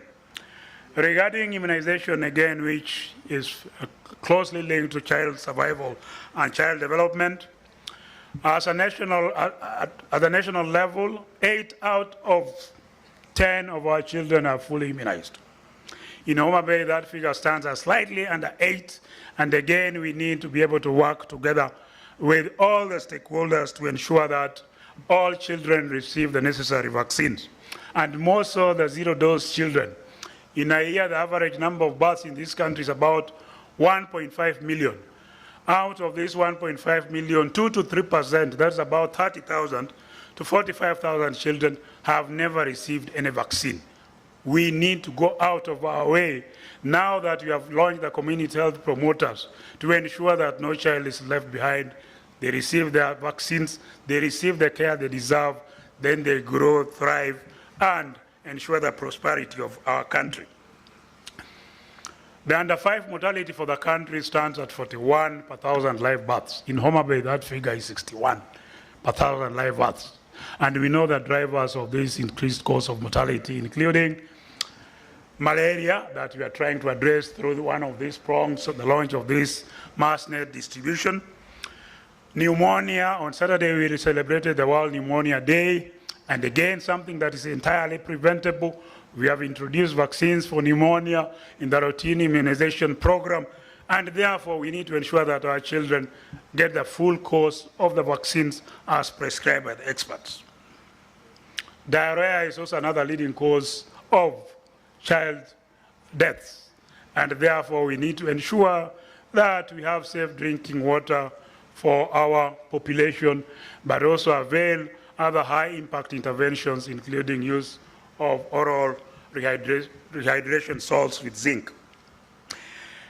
To be able to address all this in a tight fiscal space, therefore, then we need to be able to have a reflection on what is going to serve us best. Therefore, as a ministry, we are going to champion our journey towards universal health coverage premised on a primary healthcare approach, using our greatest army of community health promoters.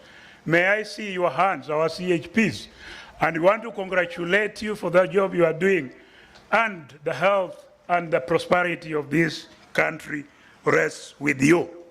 Through this, the government has made interventions to ensure that our primary healthcare facilities, which have been chronically underfunded, underinvested, are turned around to be centers of excellence in provision of primary healthcare services. With those few reflections, allow me to invite the mission director for USAID, Mr. David Gosney, whom the band sang a song in his favor, to come and make a few remarks. David, karibu.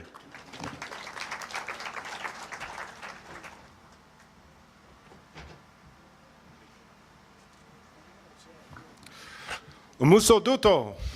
Yeah, okay. And thank you for the warm welcome. And a very special thank you to Your Excellency, Governor Wonga, the County Commissioner, Lilan, the Principal Secretary, Murike, and the Director General of Health, Dr. Amoth, our representative from the Global Fund, Dr. Mohammed, and the WHO representative, Dr. Dan Otenyo. And I want to take a moment and draw your attention to this placard back here, because I think it tells a really important story that was highlighted about the partnership that's coming together to enable what we're celebrating here today. And first and foremost, the pillars of the county government and the national government, which really are the foundation that's enabling this to happen. An African-wide, African-led organization that works across Africa and here to fight malaria across the whole continent. Our colleagues at the UN, in the World Health Organization, And then I'm proud to be here to represent the US government and more importantly, the US people in their partnership with the Kenyan people to fight malaria and so many other health diseases. So thank you for the opportunity to represent and partner with you here today. And while you're clapping, if you could just entertain me one more minute and give a big round of applause to all the healthcare workers, because that's really who we're celebrating here today. And I don't want to take up too much time and delay this ceremony and the distribution of the health nets, but there are 3 items I kind of wanted to highlight because it's an important milestone that we're making here today and the progress that has been made. I also want to talk about the challenges that we're facing in the healthcare sector and how we're all working together to address them. Because we know that malaria is not new for Kenya, not new for the world, but the Kenyan government and partners have been fighting this together for more than several decades. And the progress recently is really spectacular. In the last 10 years, nationwide, the prevalence of malaria in Kenya has been cut in half. And this is really positive news, really incredible news. And not only does it mean that fewer people are suffering, but they're spending less time, less money in order on healthcare and be able to use that money to take care of their needs. While we can all celebrate that, there are challenges. Some of you may know that we're looking at a new species of mosquito.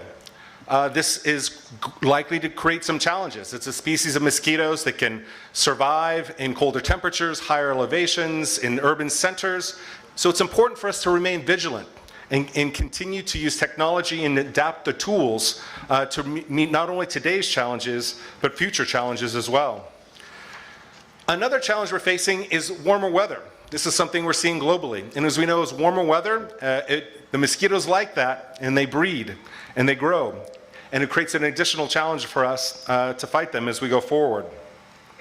We also know mosquitoes are developing resistances. That's why these nets are quite important, because they use the most modern technology, the most modern insecticides in order to repel those mosquitoes going forward.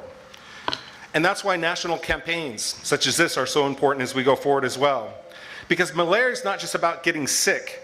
It's also, we have to fight it so that also Kenya can grow and continue to prosper and make gains as we go forward. And if people are always getting sick, that becomes very difficult to do.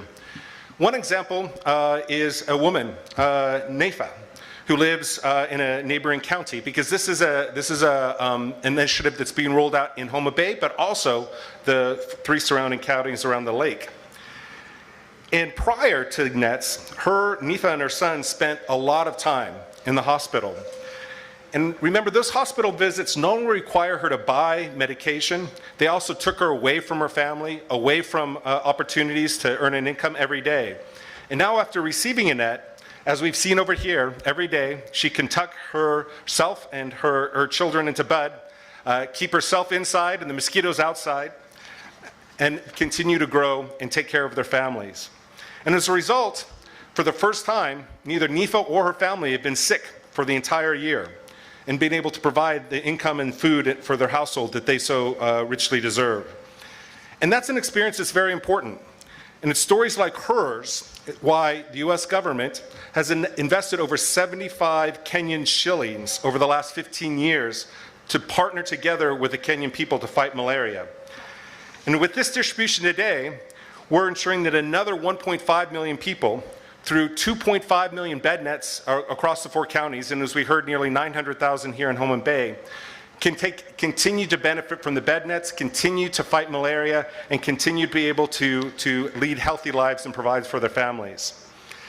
And that's why the USAID and our partners, the Centers for Disease Control, are so thankful to have such tremendous partners in the national government and the county government.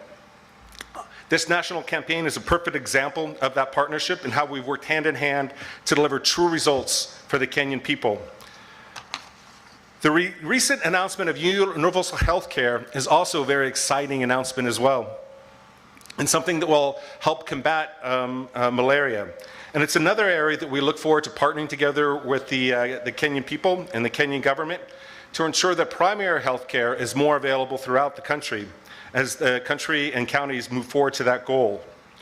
and to ensure that progress continues to be made on a variety of health fronts as well. So this year's campaign is backed by some of the fruits of our collective innovation. We saw the digital platform out front there today, and various other innovations that are being developed on a daily basis. We're partnering together on medical research, vaccinations, new technologies, new insecticides, new pesticides, so that, as I said, we can meet not only today's challenges, but those in the future as well. Because we will not be able to succeed unless we also innovate as we go forward. I also want to acknowledge that this would not be possible, as I mentioned, without the frontline healthcare workers, as well as leadership from the national and county level, as I mentioned. At USAID, it's all about partnering with you all, and we take special pride in our localization focus, and it's especially rewarding when we have such tremendous partners as we do here in Homa Bay. We'll continue to invest in ways that empower you all to find ways to lead better lives and fight what other health challenges may arise. And through that collaboration, each and every one of us can continue our success and fight malaria. These nets are a great step, but there's more that we can do together. Arako mano. Thanks.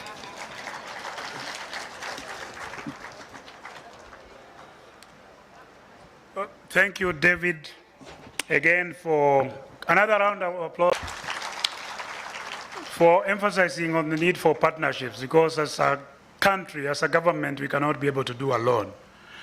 The national government cannot be able to do it on its own, the county government cannot be able to do it on its own, and therefore the need for partnerships as emphasized in the Sustainable Development Goals. David has also highlighted the risks or the threats ahead, but also the opportunities that can be unlocked by these partnerships. Allow me now to invite the WHO representative, Dr. Tieno, to make a few remarks. Dr. Tieno.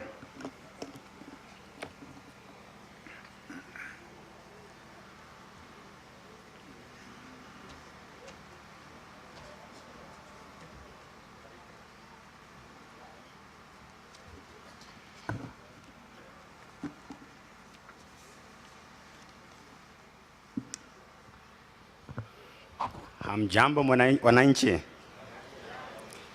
Amoso ujo thurwa. Amoso ujo thurwa.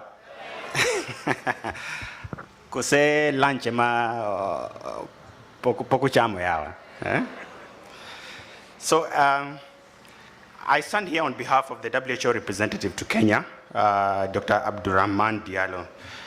My name is Dr. James Dan Otieno, the Malaria Technical Officer at the WHO Country Office in Kenya. I'll now read the WR's remarks. The chief guest, PS, Mary Muthoni Muriuki, HSC, the Honorable Governor of Homa Bay, Gladys Wanga Nyasuna, the CEC Health, Rosalind, the head of the US mission, David Gosney, the county health management team members, the National Malaria Program, all protocols observed. Ladies and gentlemen, I'm pleased to stand before you on this auspicious occasion of launching of the 2023-2024 mass distribution campaign for the long-lasting LLIN in Kenya. This is through an innovative digital platform called the Digimal Kenya. As you're aware, malaria has remained a serious public health challenge, especially in Kenya and among other sub-Saharan African countries. The disease disproportionately affects women and children. According to the WHO report of 2021, there were 241 million malaria cases and infections.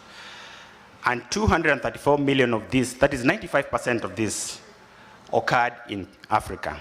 Kenya is in Africa, so think about that. There were 619 malaria deaths, and 96% of these, 593,000, occurred in Africa. So this is a serious challenge. During the same period, Kenya had up to 4.2 million cases of malaria and approximately between 12 and 14,000 malaria deaths. I think this is serious, but we are up to the task. However, we should celebrate a few good things and not always the bad things. One, we know that the prevalence of malaria dropped by 25 percentage points from 8% to 6%. I think we should clap for ourselves for achieving that. Secondly, we know that HOMABAY County reduced its prevalence to less than 4%, and that is a huge achievement for Kenya. Thank you. We do know that, ladies and gentlemen, the global malaria prevention, control, and elimination is premised on the WHO Global Technical Strategy for Malaria 2016 up to 2030. This strategy has got 3 pillars. One is to ensure access to malaria prevention, diagnosis, and treatment as part of universal health coverage. The second one is to accelerate efforts towards elimination and attainment of a malaria-free status. And the third one is to transform malaria surveillance into a critical intervention. When we look at prevention, it falls under the critical pillar 1, ensuring access to malaria prevention, diagnosis, and treatment as part of the universal health coverage. Malaria prevention, WHO supports the malaria prevention efforts by the National Malaria Control Program and the Ministry of Health. We acknowledge the use of epidemiological and entomological evidence to select the long-lasting insecticidal nets which have been impregnated with efficacious insecticides, such as the PBO nets, as well as the recent inclusion of the new malaria nets under the dual active ingredients. Madam Cabinet Secretary, I want to assure you that Kenya is on the right track with regard to malaria prevention. At this juncture, the WR Kenya wishes to congratulate the country for the continued implementation and sustained increasing coverage of the malaria vaccine in the high and moderate endemic counties. It is important to remember that it is in this same county 50 months ago that we launched the malaria vaccine in Kenya. This was an important achievement based on the fact that the country participated in the evaluation of the malaria vaccine in Kenya and globally. In the spirit of collaboration, the WHO and other partners have facilitated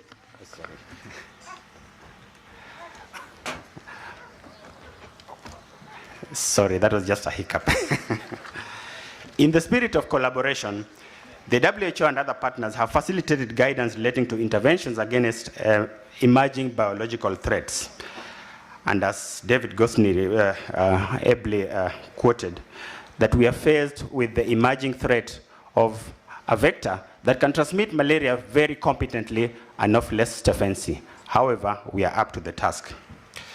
We also see coordinated collaborations against the potential threat of anti-malarial drug resistance. In addition to that, the malaria parasite is trying as much as possible to escape diagnosis by the non-diagnostic test. However, we are working with our partners to be able to ensure that our diagnostics remain effective.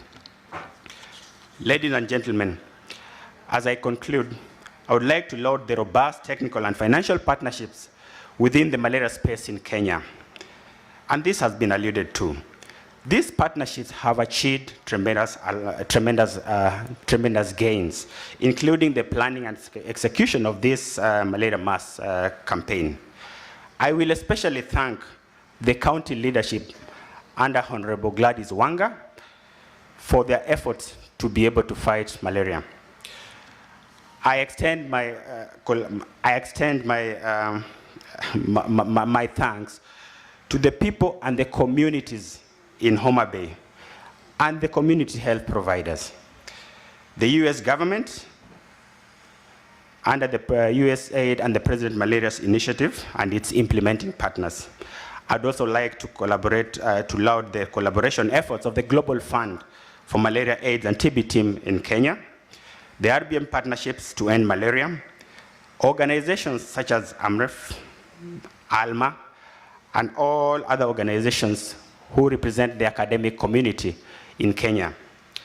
This year, we celebrated the 16th Global Malaria Day, whose theme has been Time to Deliver Zero Malaria. Invest, innovate, implement.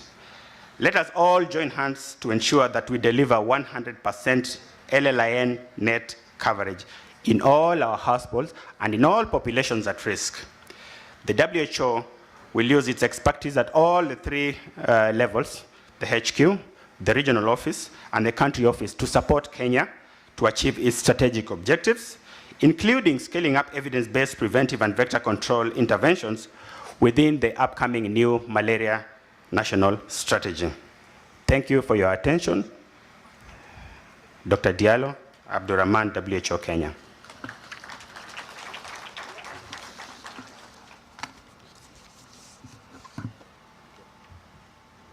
Thank you, Dr. Tieno, on behalf of WHO representative for the remarks. Another round of applause for Dr. Tieno. Mano woodlow ka koro nyakumie pam ne uru maber molo kanyi.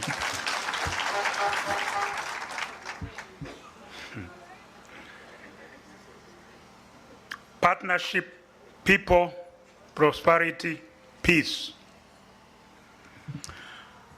Before I call the next speaker, I would like to ask the staff of the Ministry of Health from the headquarters to kindly stand up so that you can be able to acknowledge the team that came from Nairobi, who have been working very, very closely with the county leadership to deliver on this key achievement today. Maybe you can wave to the crowd, colleagues from MOH. Thank you. May we please appreciate them. It is now my pleasure to invite the head of Global Fund and the National Treasury, who is also a ministry, a public servant, to be able to make his remarks before we continue with the rest of the program. Abdul Faisal. Thank you.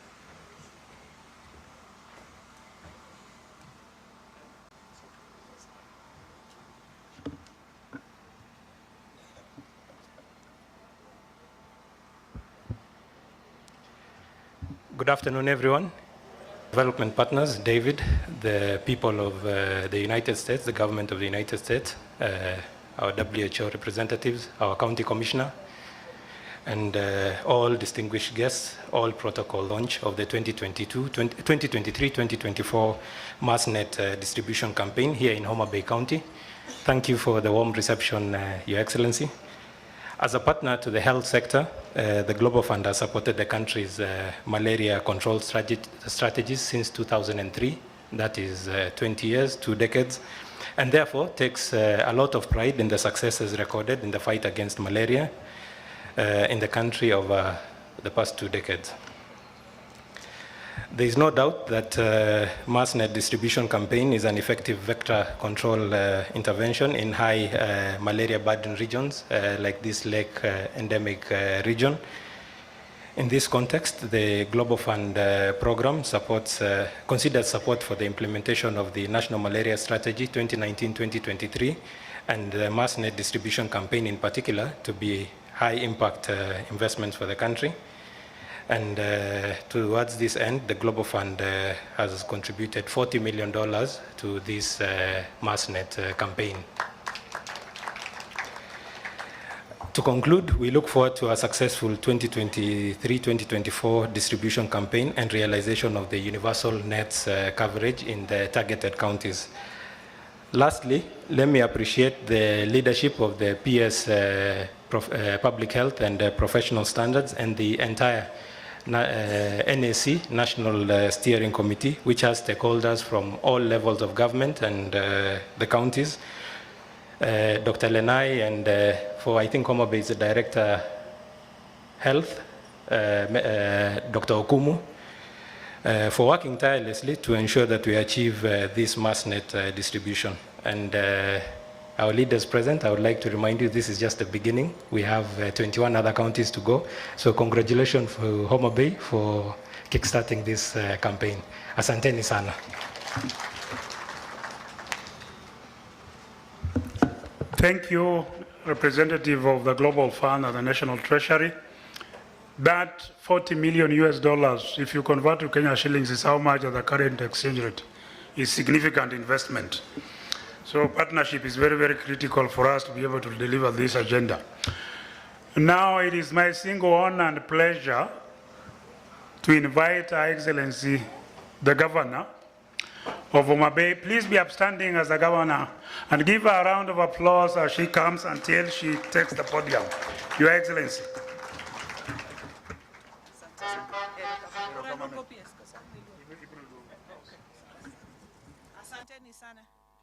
Please be seated. Please, please, please, please. Our mosquitoes will bite you while you're... asante sana. Our chief guest today, Principal Secretary for Public Health and Professional Standards, Madam Mary Mudhoni, the USAID Head of Mission, my friend, David Gosney, WHO representative, our Director for Health, son of the soil, and so is John Otieno, Dr. Patrick Amoth, the entire delegation, the Global Fund representative whom we were saying his speech was very short. We were saying with the PS, he went straight to the 40 million, and no sooner had he started than he had finished, because he's a man of treasury, man of figures. Our Speaker of the County Assembly, Julius Odhiambo Gaya, Majority Leader and the entire membership of the County Assembly, our CEC for Health, Chief Officer together with the entire health team for HOMABAY County, Dr. Lois Rono, we are very happy to have you here, Advisor to the President on Health, our County Commissioner, together with your entire team. Uko na team kubwa sana hapa, Bwana County Commissioner, and thank you for your partnership in advancing these programs.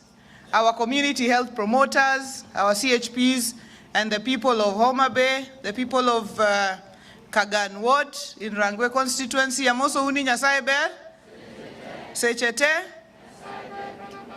Dongoro ne uruka kuduoko gino, ne gima duong ma Kenya te obiro ka. Tung'iyo wako chongoriyo. Mabe koru joma beyo. Ha? Ha? Kisungu ema dongo.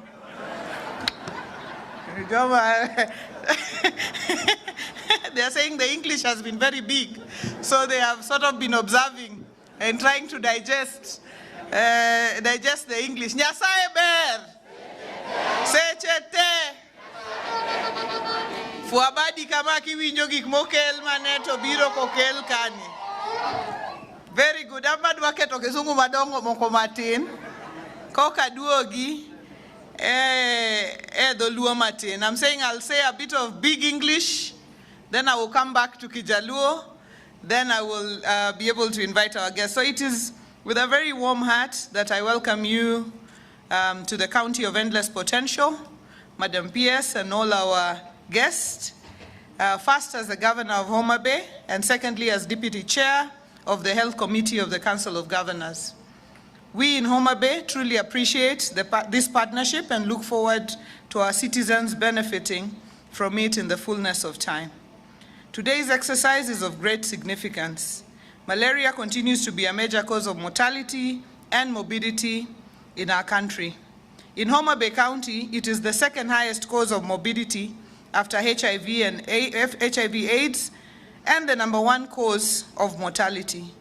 Millions of people in the country, especially children, are at risk of contracting this life-threatening illness. It is not only our moral duty, but also our ethical responsibility to address this issue and take proactive measures to protect the most vulnerable.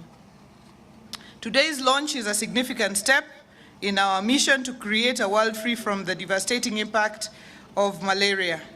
It is worthy of note, as has been said by the previous speakers, that HOMABAY County now has the lowest prevalence of malaria at 3.6% in the lake endemic regions, while prevalence stands at 19%.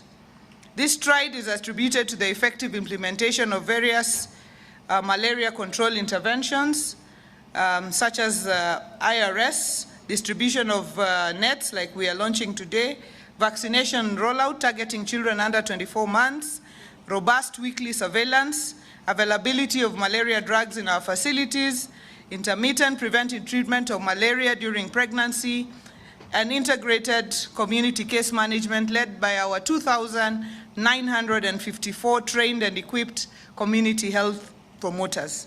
Allow me to add that we have recently, together with the national government, provided our community health promoters with essential medical equipment such as thermometers, blood pressure monitors, glucometers to manage and monitor health indicators at household level.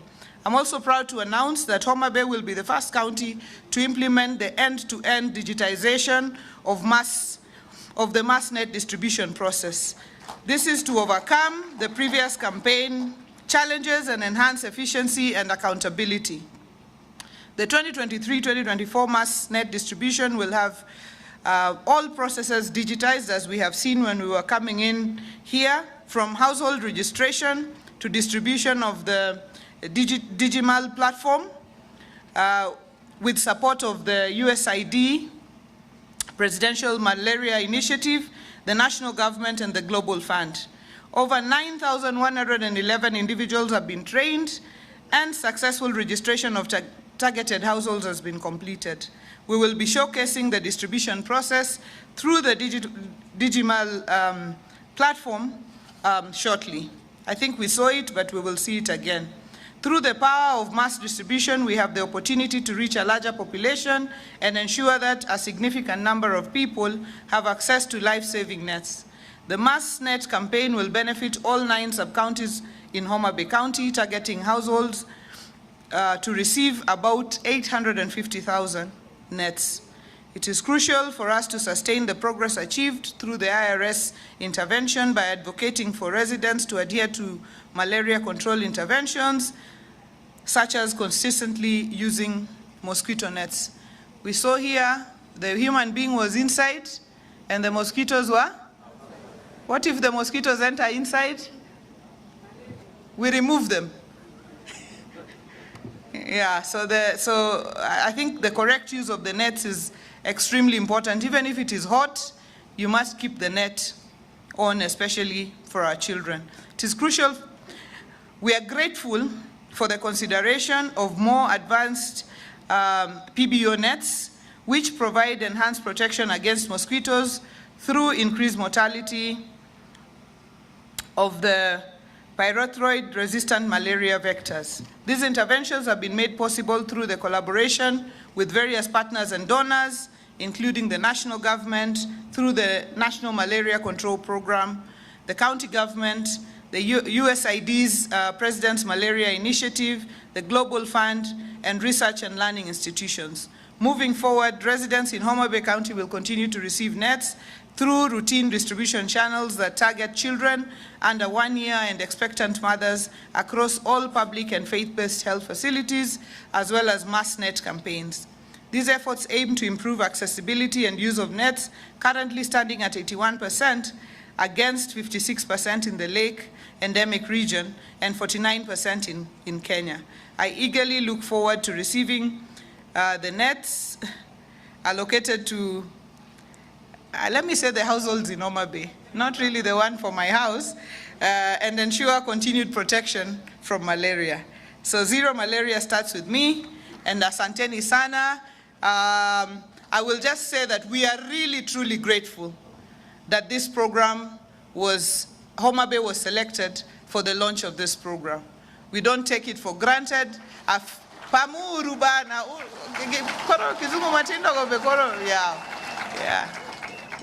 Yeah.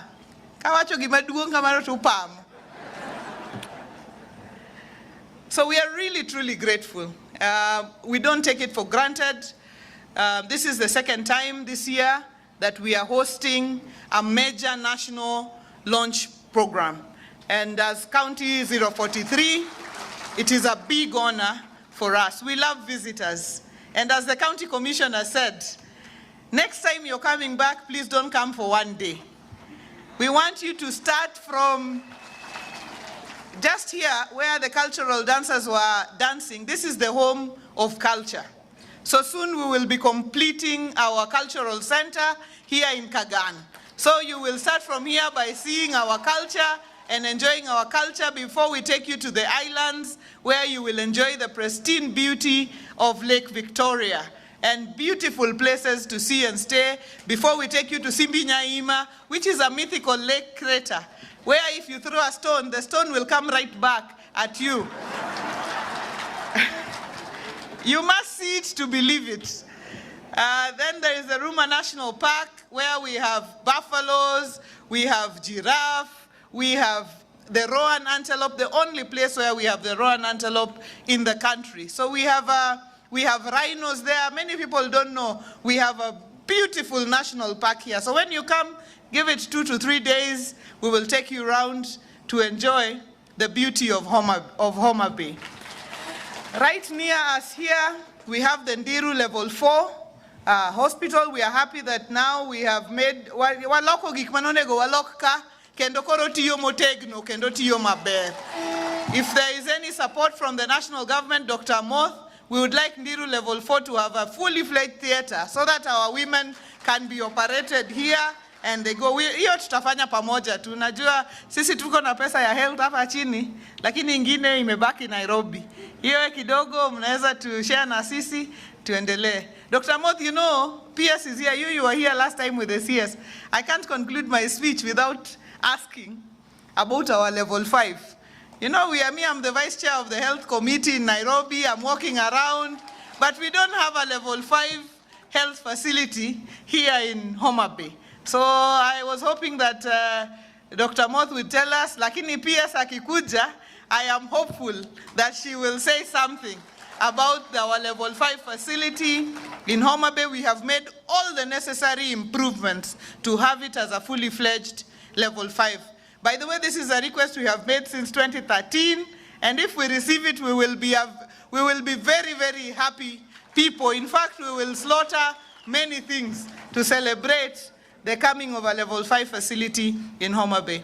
With those many, many, many remarks, I would ask us to rise as we welcome our chief guest for today, Principal Secretary for Public Health and Professional Standards, Madam Mary Muthoni. Kono TJ into kono TJ ango. Yeah.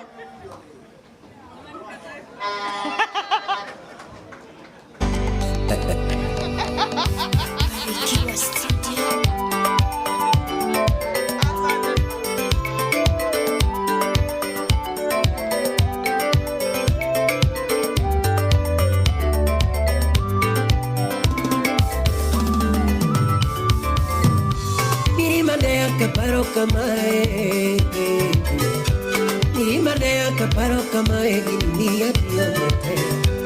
Chingi pudu duirina okongan tumembagoy. Chingi pudu duirina. Hey.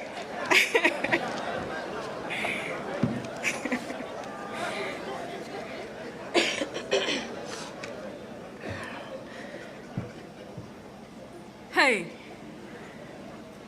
HOMABAY. I'm also Udinadi. Opakrov. Tuko sawa sasa, Mwakenya imefika hapo. Hapo ndio gavana amenifikisha. Na niko sawa.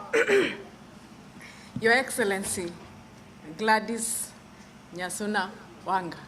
Nimesikia kila mtu anakuita majina yote tatu. Hata wanaongezea Gladys Atieno Nyasuna Wanga.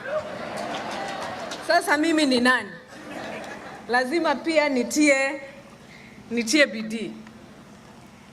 Our partners led by our good friend David from USAID, WHO representative, our dear partners from Global Fund through Treasury, the county commissioner of this great county, and a very great man. Please, mpigeni makofi kwanza. Our DG, and all my colleagues, the leadership of the county, siwezi nikawasahau, kwa sababu najua, in respect to these issues of health, you're helping Her Excellency to cascade down issues of health. Na kila mtu, ladies and gentlemen, good afternoon. Good afternoon. First and foremost, hii maneno, Your Excellency, mi naogopea niongezee siku ingine moja. Kwa sababu muziki tik. Chakula tik. Hapo samaki tik. Na pia watu roho safi tik. So I'm glad to be here and I'm excited to speak to you watu wa HOMABAY. Nimefurahia sana kuwa hapa. Na kabla niendelee, labda ni kwa sababu hata kwa mambo ya health tuko na watu wa kutoka hapa wametushikilia vizuri sana. DG, amka usalimie watu yako.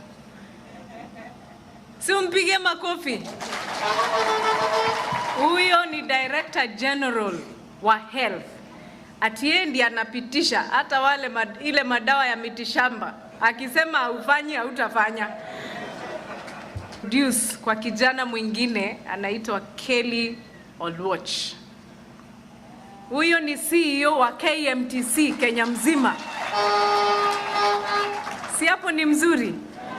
And in absentia, mi nataka kurecognize PS internal security mwenye anaitwa Raymond Omolo. Tafadhali mpigieni makofi. Na amesema niwasalimie sana sana. Na mnaona jeshi yake iko hapa, si ndio? Because he is supporting this program 100%. Na mwisho kabisa niwafikishie salamu za CS wangu, Madam Susan Nahumicha. Mpigieni makofi. So I'm very happy to be here, and the support that we are getting in the Ministry of Health is truly what is driving this together. Now, according to the Centers for Disease Control, malaria affects about 4 million Kenyans and results in about 10,000 deaths every year, majority of which are those living in the Lake region. Na Lake region ni hapa tuko. In the concerted effort to eliminate malaria in the country, the government has embraced the WHO recommended distribution of long-lasting insecticidal mosquito nets to the high-risk communities as one of the malaria elimination strategies. Umesikia tukitoka hapa, we are going to another 21 counties. So you're lucky that we have started with you. And with 841,000 nets, really. We have other counties, including Nyamira, Turkana, Baringo, Kirinyaga, Siaya. But the most important thing to note why we had to come here first is the program. This county is supported by PMI, and PMI is supported by USAID, and their nets arrived in the country first. That is the batch that we have. Therefore, the other partners, their nets are still in the high seas and they are coming. But as we speak, I hear there's another ship which has docked. So the other counties, we are coming. And to note also, before I progress, is with the rains, with the El Nino, we also have additional emergency counties, which includes the northeastern Kenya. And this week alone, Red Cross has dispatched about 800 nets to Wajir. So we are not forgetting the other parts of the country. We are working towards eliminating malaria in every part of this country. Since 2006, the distribution has shown tremendous progress in the fight against malaria, with a significant drop in malaria prevalence from 8% in 2015 to 6% in 2020 nationally, as per the Kenya Malaria Indicator Survey. I want to say, Your Excellency, that the country is moving from curative to preventive and promotive. Hatutaki tushindange tumepiga laini kule kwa dispensary. Tunataka tukue tunatibia magonjwa ndogo ndogo, prevent in our households. Na malaria is one of that disease that we must prevent. Na ile ingine ni ingine hapo inaitwa HIV. Na hapa kwa Lakeside, mimi ningeomba watu, tafadhali, the prevalence of HIV is going up. Hii maneno ya sex for fish, tuachane nayo. Tuachane nayo kabisa. Kwa sababu itatusumbua. Itatusumbua. And I'm not ashamed to say that. Na ikiwasumbua, as a community, it is gonna be a problem to the whole country, because even the planning, the budgeting, the health budgets go up. Therefore, tuachane na hiyo maneno, promote and do what? Protect. Today marks the launch of a unique campaign that addresses previous challenges of efficiency and digital health, the human resources for health, the healthcare financing, and commodity security. We have seen in the recent past, in the last 2 or 3 weeks, His Excellency same. And these nets are going to be issued through the Digimol platform. The households are already registered. The system allocated nets to each household as into 1:2 members of vacation during collection at the nets at the nearest distribution post. Again, the CHP will dial *538 and key in the ID number of the head of the household. And there, the CHP will see details of the beneficiary in that household and number of nets allocated and issue them out. So, kila kitu iko wapi? Kwa gadget. Hakuna ile maneno tunaenda nyumba ya tent, tunaanza kusema mimi ndio niko hapo. Hapana, you are registered in the household. And the CHP will ask for the identity card of the head of the household. And then a short message will automatically be sent to the beneficiary showing the number of nets issued. Just like the county commissioner has said, atabandika majina ya wale watu beneficiaries wote kwa chiefs. Wao unaenda hapo, kama hukupata net, unarudi unauliza net yangu iko wapi. That is the transparency that we are having this time round. And I am more than confident that we may never have challenges again in the distribution of nets in this country. Under this program, we have recruited, trained, kitted, and deployed the 100,000 community health promoters, and are in the process. We are also in the process of establishing the 315 primary care networks and setting up 91,000 community health units. Just this morning, when we were chatting with the Minister for Health, and she reiterated the need for having the primary care networks. And primary care networks is just the network within your geographical area. Which facilities are around you? What kind of human resource do you have in those facilities? What equipment do you have? Your Excellency, I want to report to you as I answer your requests for level 5, that we have already assessed over 15,000 health facilities across the country. And the assessment has given us the gaps. I know we came earlier to your place.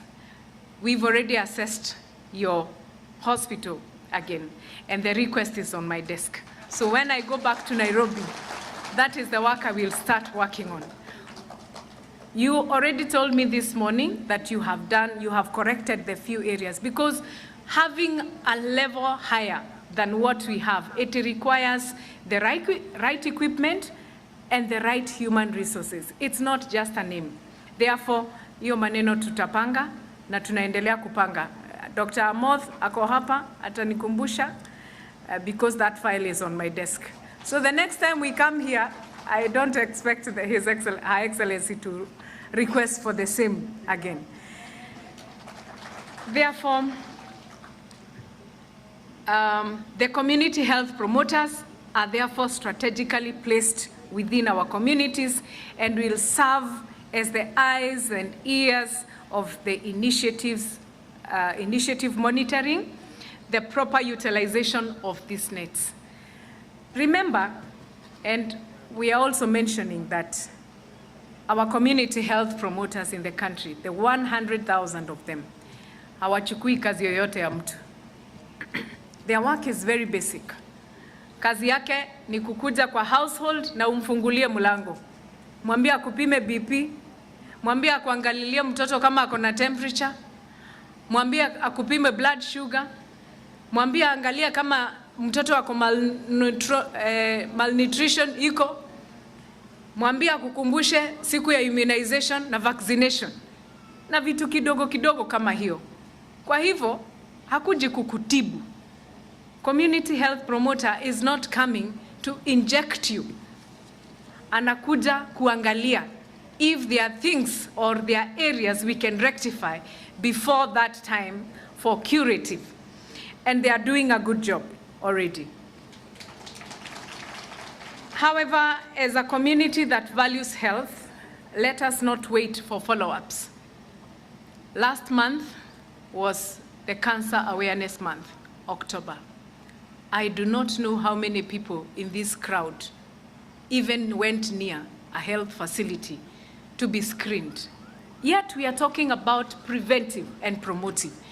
If you do not go to the health facilities to be checked, whether there are lumps in your breast, whether there are issues even for the men, really, it is going to be a problem to us. Every household in our community today, probably we have somebody who is suffering from cancer. And at the end of the day, we go back to kuchanga, harambes, every day. And that is why I'm equally happy because of the bill, the act, which is an act right now, of the Social Health Act, which has 3 funds right now. The Primary Care Act Fund, the Social Health Insurance, and the Chronic Illness Fund. Because should the disease, the long-term illnesses, surpass your card, that which you used to call NHIF before, which is now the Social Health Insurance, then you can be recommended to get some treatment through the Chronic Illness Fund. Sasa hatutarudi ile mahali tulikuanga tunafanya mchango kila saa. Eti tuko kwa WhatsApp kila siku tunachanga mchango. Kuna fund inaitwa Chronic Illness Fund. And as we talk, our teams are in the field, tunafanya regulations, ndio in the near future, in a few months, we will be able to help our people. In addition to whatever I am saying, we are experiencing heavy rains, what we are calling El Nino, and we confirmed the other day that these heavy rains are there, and it is El Nino, and it might last us up to April or beyond. We must not overlook the crucial aspects of our health, particularly our comprehensive strategy for eliminating malaria by addressing issues related to food and nutrition, water and sanitation, as well as the vector-borne diseases.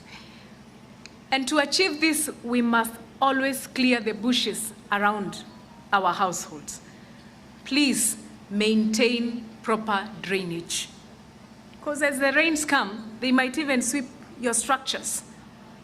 The structures that you call a toilet, maybe it is swept away. Then sanitation becomes haphazard. Implementing effective waste management. Tuache kwenda tukiangusha makaratasi kwa barabara. And of course, boiling of water for domestic use and embracing hand washing and upholding general hygiene standards. We are talking about preventive. We must prevent ourselves. And the only way is to prevent the diseases that come from uchafu, cholera, issues to do with cholera. As a country, we must not continue talking about cholera. Kama ni mambo ya uchafu, kama ilaletwa na uchafu, tafadhali, clean your house, clean your hands, dispose waste properly. Lastly, let this moment mark not just the launch of the MassNet distribution campaign, but rather the commencement of a new era in healthcare for our nation. As we face the challenges of today, let us do so with the knowledge that our actions today pave the way for the malaria-free country, not just in malaria, but equally in other diseases that can be preventable. We have the will. As a ministry, tuko na mpango, and we have the structure to get it down to the people. And the county government is part and parcel of us, because the two governments, the national government and the county governments, are conjoined at the hips. We cannot work without them. The county government implement any program that we start, because health is devolved. Malaria is preventable. Let us ensure that most people at risk of malaria are protected by sleeping under insecticidal treated mosquito nets every night. Afya yetu, jukumu letu, afya nyumbani. Amina. Everything about health starts at the household, and it is us to make it happen. Sisi ndio wale watu wenye tutafanya ile kitu ifanyike. Na hiyo kitu ni to prevent all diseases at all circumstances.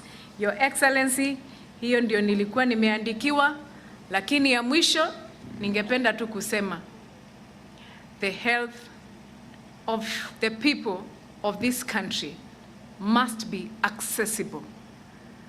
And that is why we are partnering with you and partnering with other partners on board, the development partners. Accessible for every Kenyan, every individual in this nation. Accessible and available. When these people go to the health centers, we want them to find the right human resources.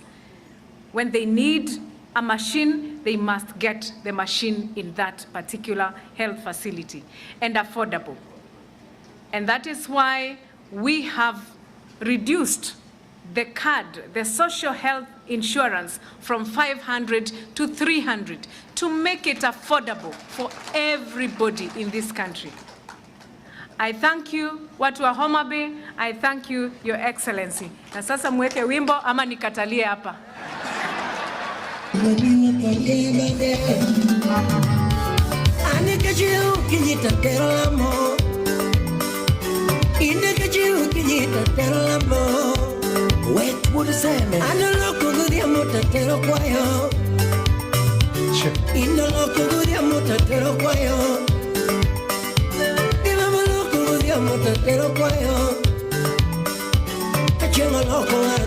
you very much. Thank you very much. We can resume our seats. Thank you very much. And the chief guest, we are so happy. Thank you for that. I would want to request us all, wherever we are, so that we just give an applause, you know, we clap big ones, you know.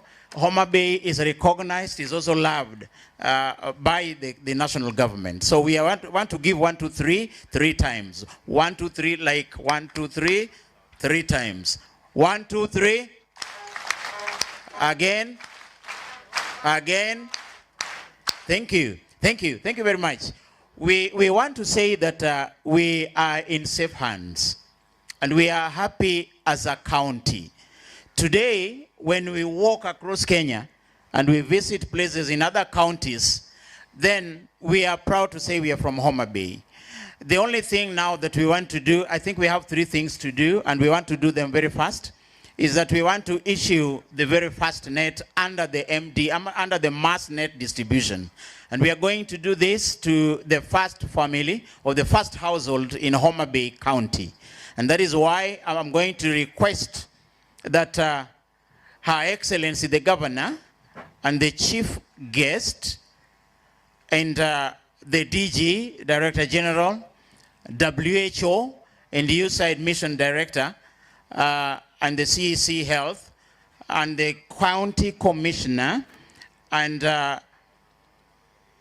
kindly, I request you to rise up and join our CHPs here so that you can also see the process as we give this to the governor. And the finance office, the treasury, this is treasury. This is where all the money is and goes. And so kindly, what we are going to do here, there is a process, and you are told that this is it is called a Digimal, and this is fully digitized.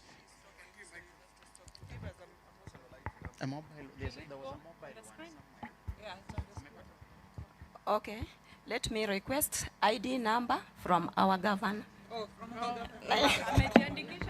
Yes, Ali. I'm registered. Speaker, kindly. Yes, Kindly join this registered team. here. Sema venye umefanya. Star. Amefanya Star 538 hash.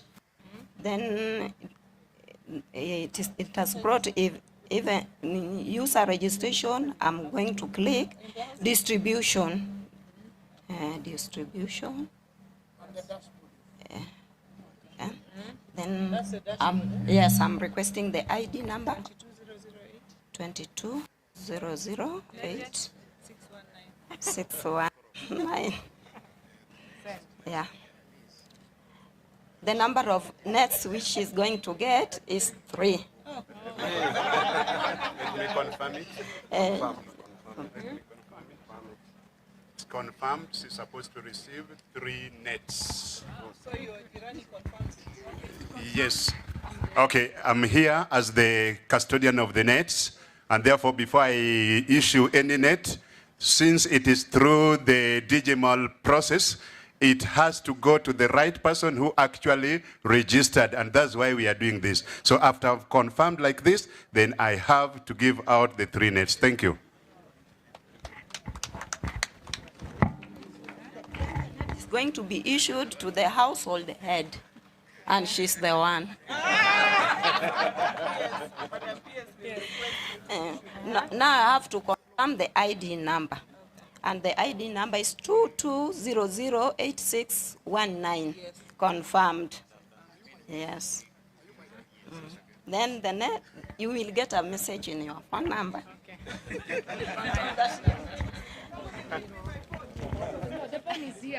The CEC's phone? The governor's, Her Excellency's phone? Oh, yes. We need to issue before the message. Yes. Bring the net. Last you confirm and then you give the net. Yes. And the governor will receive a message in her phone saying, thank you for collecting your nets. Total net issued is 3 for ID number here. It's on the dashboard. Governor, the message is here. Oh, it's here? And it's on the dashboard. Because you used someone's slide. Oh, okay, thank you. And it's there. Thank Yeah. you very much. Bring it down. Pigeni makofi jamani. Wapamuru ne gavana oseyudo mare, nyinge nitie kare, nyaka ID mare duto te nitie oseyudi. Sawa sawa. Asante sana.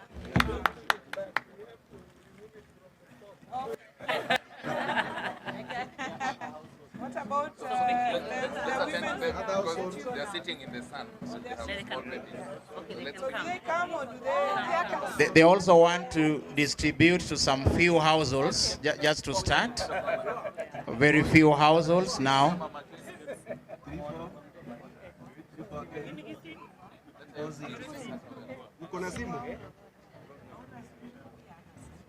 But who said they registered?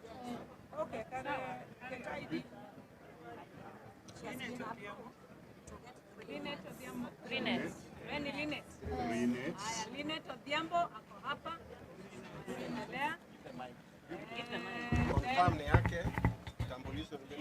Jina yako ni Linet Odhiambo. Linet Odhiambo ako hapa. I want to issue her nets to the household head. She is the household head. Na net ni 3. Very good. Governor nisaidie to issue the nets. Kindly give a clap to this. Give a clap to this. Then the other household has also received. So confirm Linet Odhiambo, ID number 363-43440. Hiyo ni ID yako mami? Yes. Aya, yes, confirm. I have confirmed.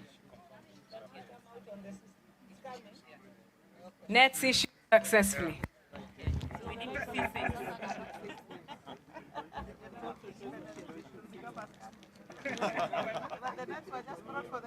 There you go.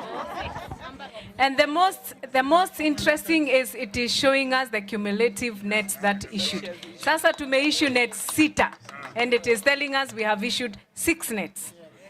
3 for the governor and 3 for Linet. You said mission director, you said?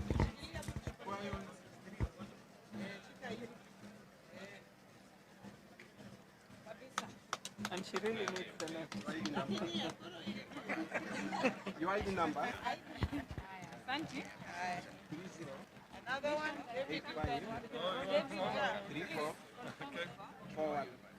Another one? Yeah, it's a bit. Okay. What about the ones with the children? Sure. The one with the child. Let her bring the 2 children.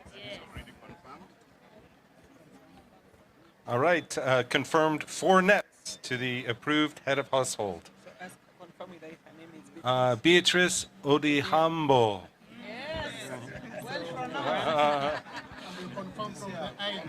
And confirming ID number 308-53441 confirmed. Yes. She's getting how many nets? 4 nets. Oh. And so, Your Excellency will have this on the dashboard. oh, they are 4.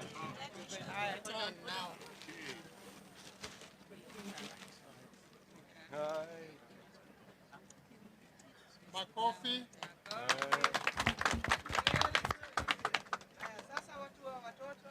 The 2 children They are twins. They are twins. ID number?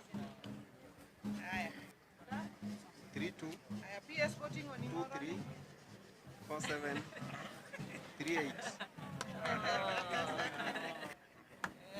Because they are twins. Now she can't carry both of them. Onyango, she's confirming that her name is Vivian Onyango. How many nets is she supposed to get? 3 nets. Okay, so we go ahead to issue.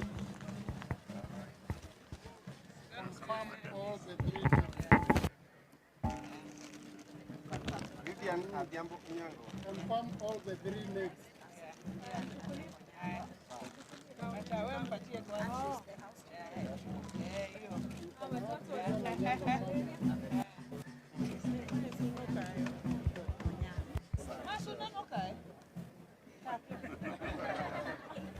She's been bitten. My coffee call. Bitten by mosquito already. It's Now 13.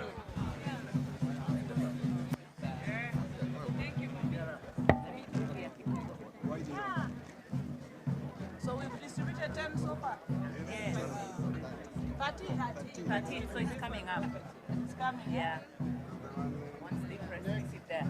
13. Yes. 68 87 990.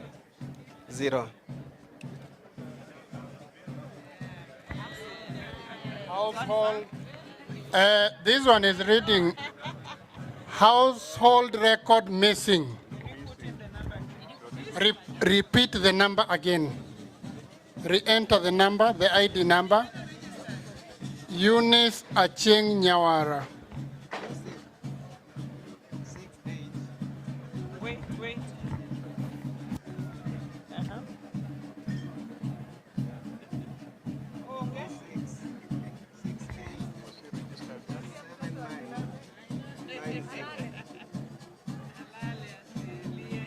Household head, Eunice Nyawara. We apologize for the hiccup of IT at first. This one, it is confirmed. She's supposed to receive 5 nets. 5 nets. She has 5 children. Ziko wapi? Your Excellency, nani ataissue hizo? DG sir.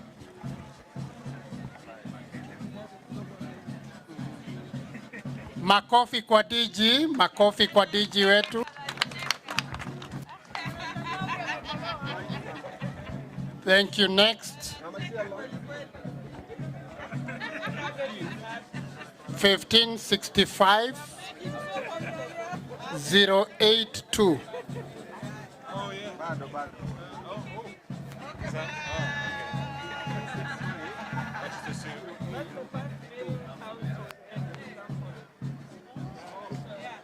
Household head Joseph Joseph Ogwang. Okay, and to confirm that he's supposed to receive 4 nets. 4 nets. Your Excellency, Roslyn, Waziri Roslyn.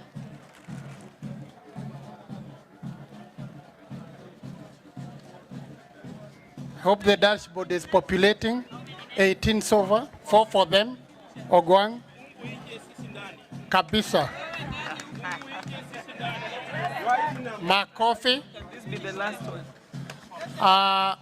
For the sake of the exercise, we are now doing the last one.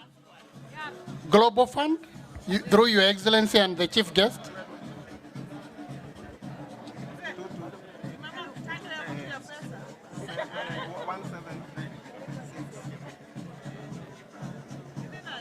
Vitalis Omulo, 3 nets.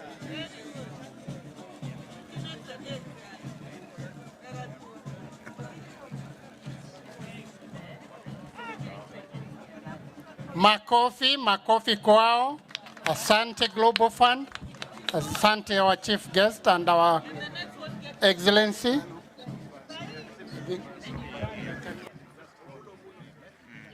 We can go to the next session. Back. Ladies and gentlemen, let us shortly resume where we were shortly, as I call the bishop to pray with us, because we still want to go to flag off. So Bishop for here, kindly come and pray with us. Bishop Agunda. Kindly Bishop, are you there? I just pray. I just pray. Oh, the bishop is already here. Hello. Heavenly Father, we give you all the glory and honor. Thank you and give you all the glory that this occasion was given to our county. Father, thank you for loving the county people and our governor, Lord. We commit everything that has been done here unto your Lord, unto your name. Father, as we go ahead, we commit the entire team unto your name, O God. And as we close this meeting, Father, we commit everything unto you. In the name of Jesus Christ we pray. Amen. Amen. Thank you very much. The governor will lead us as we go to flag off the nets. The governor and the guest of honor, kindly, the PS and the governor, the director general, kindly WHO representative, and the treasury, kindly you lead the way as we go to the tracks. As we go to the tracks so that we have official flagging of the nets, of the tracks that we already have. So thank you very much, everybody who has come here. For media. So the governor is currently together with the chief guest going for media brief. After the media brief, then we are going to flag off the tracks. Thank you very much as you join Her Excellency the Governor Gladys and the chief guest, PS Mudoni Mary. Kindly join the leadership where they are. They are going to talk to the media. And kindly, it has been brought to this other side, so if you are prepared for the other side, kindly come to this side where the governor is.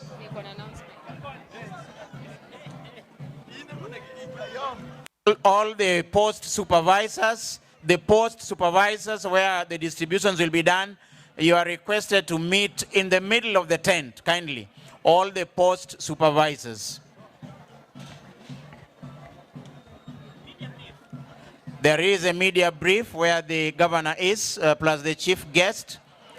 Kindly, yeah, you can adjust so that you go to where she is, the other side.